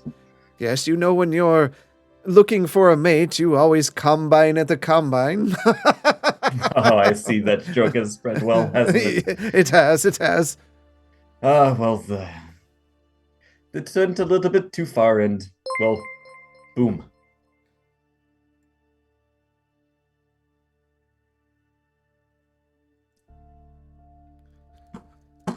Oh, what do you mean? Boom. Boom. The whole place went up in a great big ball of fire. It overtook the whole city and everybody had to run for their lives, leave their lives behind, and get out of there. Anybody who made it onto a ship, they were the lucky ones. And the ship sailed wherever, anywhere to get away from there. I am deeply saddened by this. And his head goes down. That is long enough. And he grabs a book and he starts writing down. So the dates of that were what? And you give him the dates of... I give him dates, yeah. Not that detailed. And could you please give me all the details of the event so that we have proper record of it for our own history books that must be spread after we are gone? Well, do you think I have not already documented this all in my own notes? Fantastic. Could I copy them, please? That wouldn't be insulting, even though we have just met. Oh, of course. It is but the scholarly intention of what you want to do here. I just ask that you keep your eyes to the pages that are of these notes content only. By the way, I feel the rest of the party rolling their eyes at this entire thing. I don't even have to have your cameras up. So, as he begins writing, I've actually been in Smyrna for quite some time researching the area. I do believe this city is actually built on top of the ruins of another city. Everybody seems to get all bent out of shape when I bring that up. It's imagine Rashan. Rashan is now Yes. gone. We've established that many thousands have died. established I'm that. sure. Yep. Yes, it's It's very just sad. It's a Very fact sad. of the matter. Yes. It is sad. But that's kind of what happened here. After the Great Split, when the city of Dash was destroyed, this city was kind of leveled as well, I think, and I think built on top of it to hide the destruction. You'll hear them say, oh no, it just kept growing and we're growing, building buildings on top of buildings, but I believe it was leveled. And the fascinating thing is, there was a great center of learning there. Oh, yes, the Great Library? Yes, I believe it's still there, and I bet it's been untouched for a very long time. Imagine the things I could learn. I may never have to leave again. Imagine all of the books in there. It would be fabulous. You could spend the rest of your life just reading all this ancient history.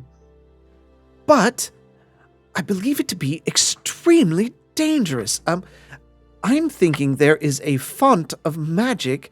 It's either in Dash or it's in Smyrna underneath the city, and I think it's seeping magic into the groundwater of Sandalwood Lake. Isn't that fascinating? Seeping magic into the lake. Well, this just sounds like an environmental catastrophe, but it is so Yes. fascinating. Isn't it though? Isn't it though? Some of the local fishermen who go on a trip to Sandalwood Lake have brought back massive fish with mutations of horns and extra eyes and tentacle-like appendages. Look at this. And he grabs another book and he flips through it. Some drawing I made of it. And he holds up this drawing of this strange-looking fish. Does this look anything like the fish we caught? at the No, lake? not at all. Okay. Wow, what a wild mutation. I wonder what it would taste like. Well, I mean, but imagine opening the fish and seeing what's on the inside, the things we could learn. Oh my gosh, the biology. Think of the books. Have you heard of the Academy? The Academy? Of course. Are you in the Academy? Well, I'm not. I'm but a lonely member, but I do have, and I show him my tattoo. That is fascinating. He starts scribbling it down real quick on the pages. It's totally fascinating. I would, if I found this, could you imagine? I would immediately shoot all the way up the ranks. They would be so joyed. I would be legendary there. Maybe you could bring a friend. I turned my application in over a year ago, and I'm still waiting to hear back from them. Oh, I'm sure I could put in a good word. Gosh, with that kind of fountain of knowledge, oh, anything's possible. But have you run into any other Veldalken? I have not personally run into any other Valdalkin on this island, but I have heard, in an area quite far from here, that there have been other Vidalkin that have come through. Yes. There were some that came in from Dearney, but some even from the Arboreum and from Governor's Den. Did they come in here? Yeah, just momentarily, changing ships. Fascinating. About when did they come through? Oh, it's been quite some time. Are we talking months, years? Months at least, years for some. Interesting. Very interesting. Well, Curious. here. And he flips over to like a logbook. I took notes. And he shows you. Oh, you really are a true Vidalkin. If there was any doubt, I'll skim over the notes. So you can see that, there was one like 2 months ago, one 5 months ago. There's no pattern to when they come in. Any names I recognize? He didn't take time to get the names, just that there was a Vidalkin that came in from this particular place. Gotcha. And you are going to put an entry for me here, right? I'm almost done with it. Oh, perfect. Do you have any idea how we might get into the Undercity? I've been looking for that myself. I think I'm close. Maybe if we work together here, we can find a way in. Oh, that would be very good. That'd be very good. Start here, and he grabs a book and he hands it to you. I'll take it. Okay. while that's going on, Bishop, you're sitting there for a while, and after a few moments, a human woman kind of wanders up to you. She's got shorter red hair and just kind of smiling with this sly smile off to the side and wearing just a simple tunic. So, what brings you to a place like this? You don't drink.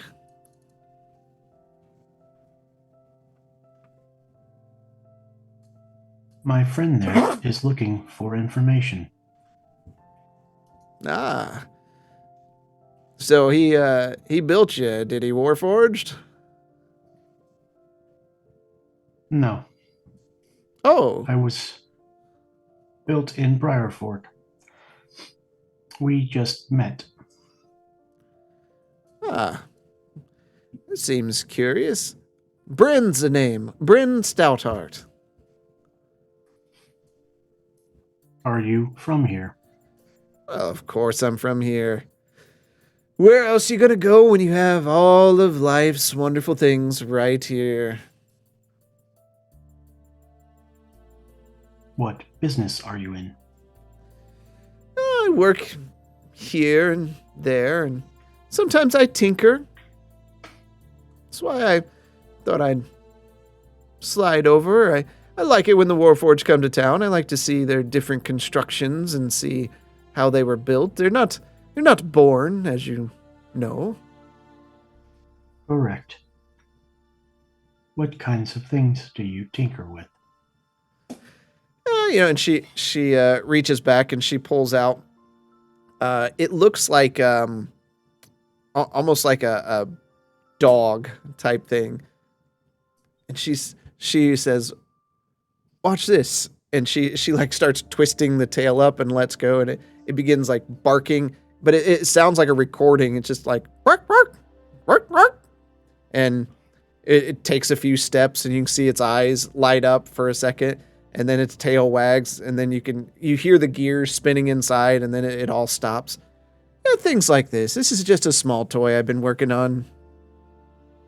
That is fascinating. I am a blacksmith in trade. I have made similar items. She reaches and grabs your hand and just kind of lifts it up. These hands are a little big for blacksmithing, don't you think? I have had a lot of practice.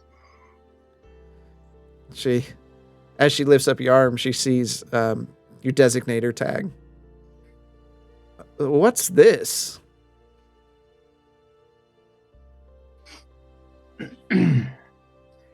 I am designated B115H0P, but you may call me Bishop. That is a mouthful, Bishop. Do you know what do all those numbers mean? I do not know. My family found me and put me back together. Family? This Warforged don't have family.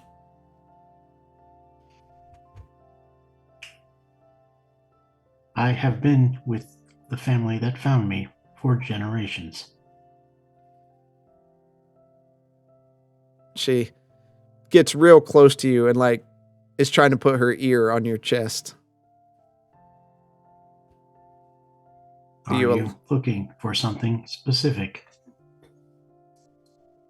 You don't have a core, it sounds like.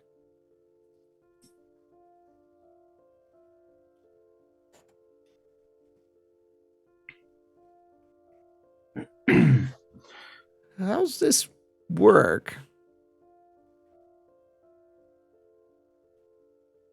She's just kind of looking over you, all your joints.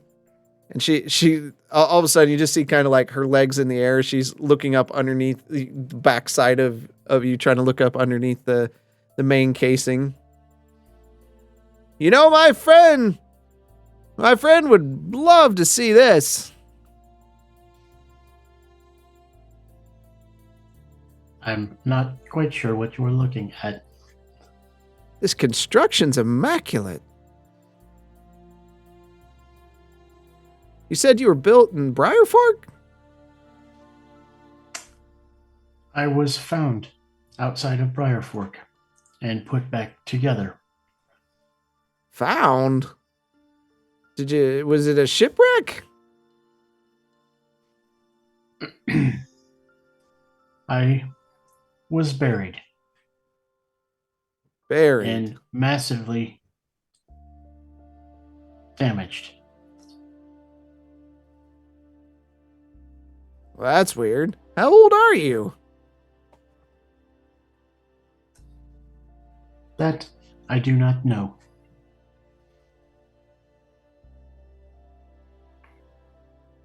But they did a decent enough job. There wasn't much of the main core frame left when I was found.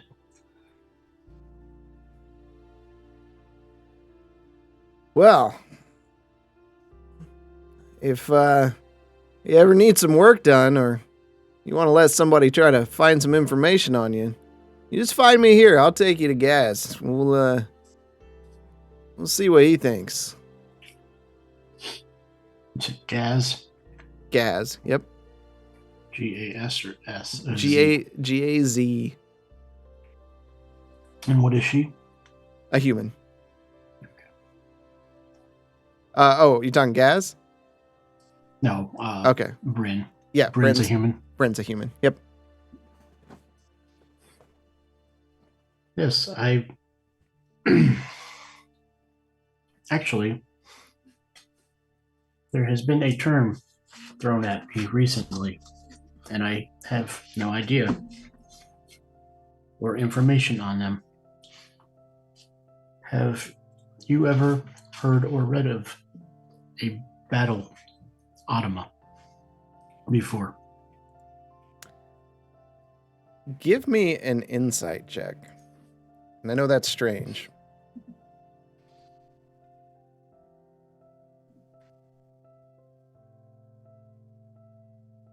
Okay. She kind of looks at you for a moment. What's a battle automa? That is what I am trying to figure out myself. Maybe you're old enough you predate a Warforged? That can't be. I do not know. Doesn't sound like you've got a core. I don't know. Where can I find you? I'm usually here. And she points over to a table, and you can see on the table there's like gears spread out and bolts and different pieces. Yeah, Hethan makes me. He allows me to work here, so it's a little quieter here than it is at Gaz's place, and people don't yell as much.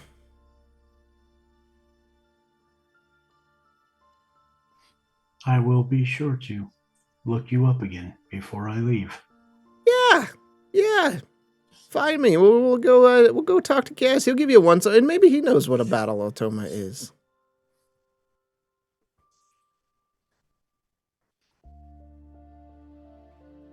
And she quietly just kind of looks you over once more. Well, I don't want to bother you. Unless you just want to talk. Show me more of what you do.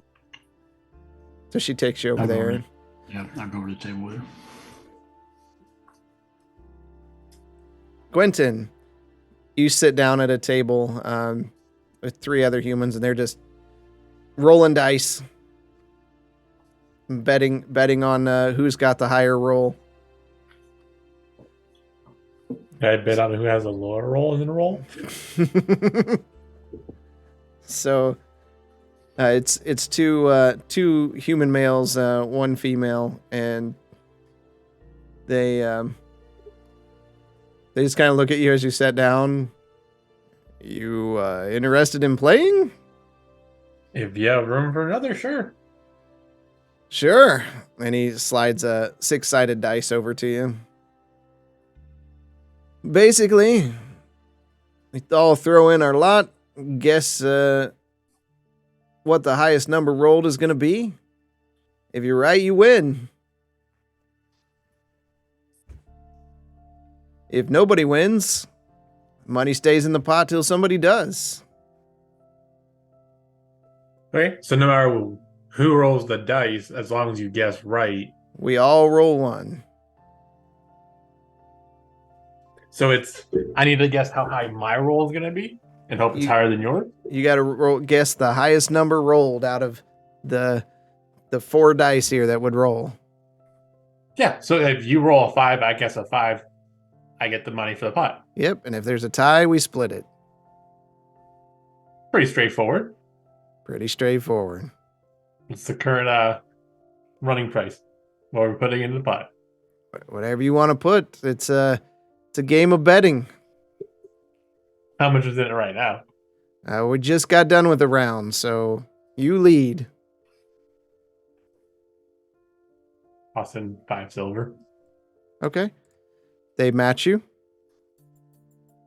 So that's 20 silver in the pot. Roll your dice. Well, guess a number and roll your dice. I'm going to guess 4. Okay. Hold on. I need paper. Can I just... Okay. I'm going to do the 3 guesses here.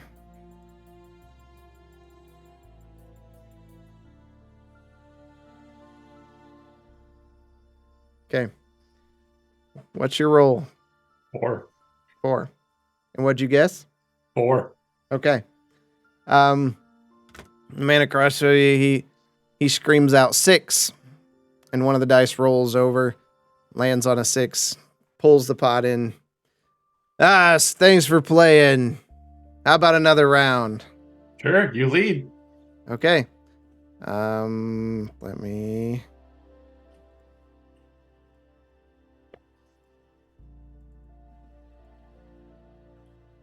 Okay.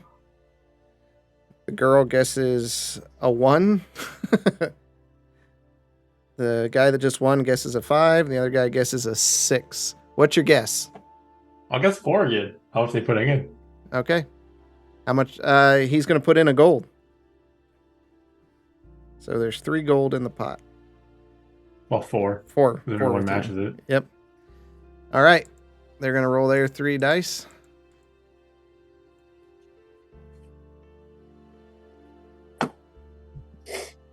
Okay. What's your dice? 3. Okay. They rolled a 5. So the guy that just won it again. It seems rigged. I got the numbers here. I can show you. You sure you want to keep trying this? Man, I roll dice every Monday. You'd think one of these days if you get lucky enough to win. I'll do it again. All right. Their guesses are 1, 5, and 6. Again, weird. I'm just going to go with 4 again. Gonna put another gold in, so there's 4 gold. Mm-hmm. And then the dice are gonna roll.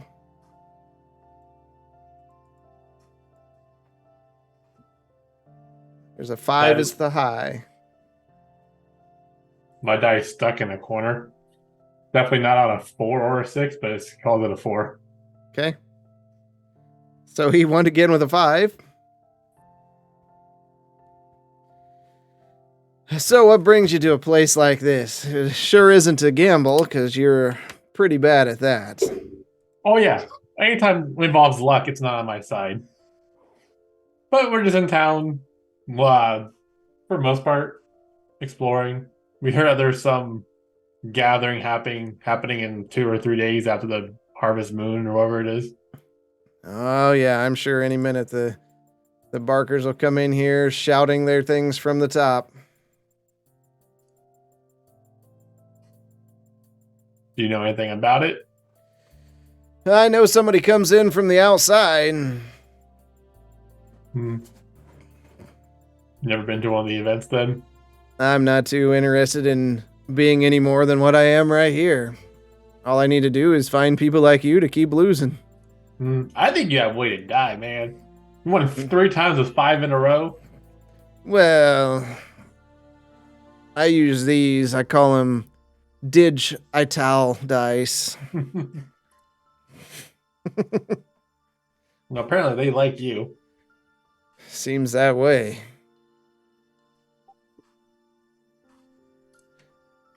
So, what are you here for? As I mentioned, one of us is here looking for a underground library. We mostly just came to find a person who seems to be coming here recruiting people. Yeah, that's probably the temple. They like to recruit their people over there. Where's the temple at? Yeah, west side of town, north of the docks. Okay. Do you know what happens to the people they recruit? Listen, buddy, I don't go to the temple. I don't need to tell people to tell me what I'm doing wrong. Yeah, I understand that.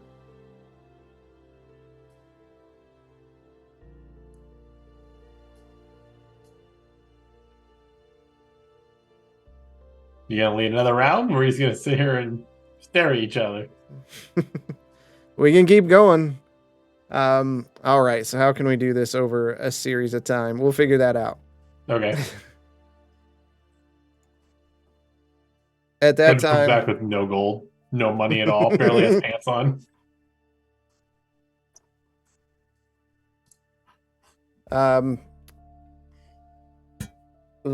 Oz, what are you doing? Sitting back and staring at the exit door. Okay. You sit there and your eyes kind of dart back and forth, and Ethan, can I get you another ale, miss? I'm fine for right now, but thank you. What about something to eat? Now that would be fantastic. Only a silver piece. I can bring you some chicken and vegetables, and maybe a small taste of the homelands. Where do you hail from, ma'am? The chicken would be just fine. Not a problem. Where did you say you were from again? I didn't, but thank you for asking. Excuse me? And he just turns and walks into the back and comes out with a plate of some chicken, and there's some mixed vegetables on there as well. Ah, wonderful. Thank you. I hope you enjoy. I'll put the silver piece on the table for him. Nods and slides it over. If you need anything else, And as he says, he starts hearing somebody coming. Oh, it's those damn Barkers again. And it gets closer and closer. You can be so much more than what you are, and we are here to help you. And they step inside. Oh God, here they are. Join us near the docks for an exciting opportunity to grow yourself to that stature of a legend.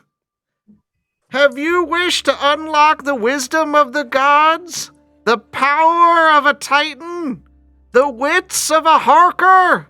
Then look no further than the seminar of instruction in the arts, presented by the immortal Colton Frost all the way from the Arboreum.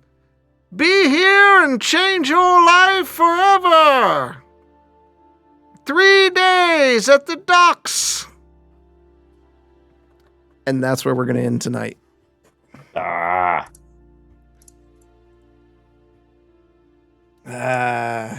Panda wants to be a legend.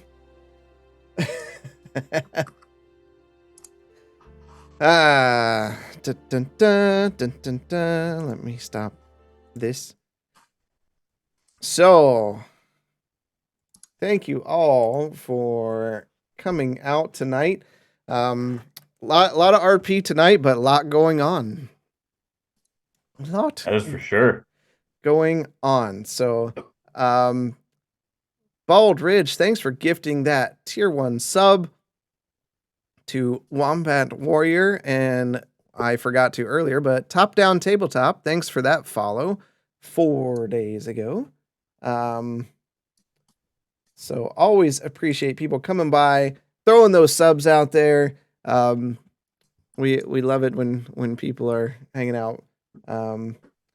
Panda says probably their way of throwing people in barrels and into the water. Maybe you'll have to tune in next week to find out as we explore this new town. Already questions and everybody's getting kind of drawn into the different areas here. So it's going to be fun. Going to be fun. So you guys got anything? Let me switch over back to this. Boom. We've got sounds like a couple one-shots coming up. So if you want to participate in that, head over to the Discord. And there's a channel called One Shot Channel. Just go in there and say, hey, I want to play. And these two fine gentlemen will get you hooked up and for going. Is there a forest that can be burned down? Not anymore. Not anymore. But who knows? Who knows? Maybe the whole town will explode. I don't know. Marsland has found a friend for life. Yep. We're besties already. So the rest of the group rolling their eyes. So yeah, that's what we got. So we will be with you Wednesday for the unofficial official pre-show show to Banter and Babble. They'll be at 9, and then we'll take you right in. This week I don't know what we'll be playing. We may be playing Demonologist. We may play something else. I don't know. You guys want to play something? You got something? We'll figure something out. Maybe we haven't done like DMZ in a while, so maybe something like that. Ooh. I don't know. We've had a bunch of new updates with season 3. Yeah, the only problem with DMZ is there can only be like 3 of us. So it just depends on who's all there for that. So yeah, we might do that. Maybe we do hunting. I don't know. Tune into the Discord on Wednesday when I say, hey, what do you want to play tonight? If you were playing the Final Fantasy game, there's still a few days left. You can help us out. Just use our code, and let me put it in there. I think it's this. There we go. You can use our code to download the game. And if you get to 100,000 power before Wednesday, then it helps us out. Helps us keeping quality content.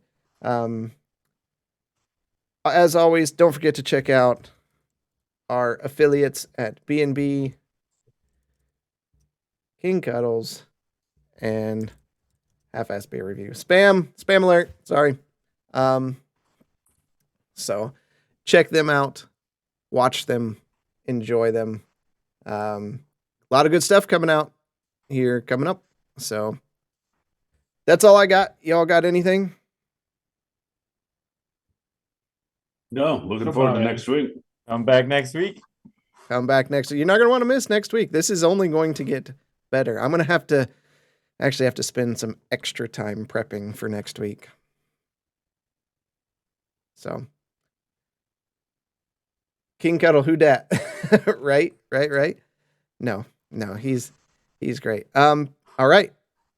Well, we appreciate you coming out. Always like you coming out and hanging out with us and providing your feedback and fun.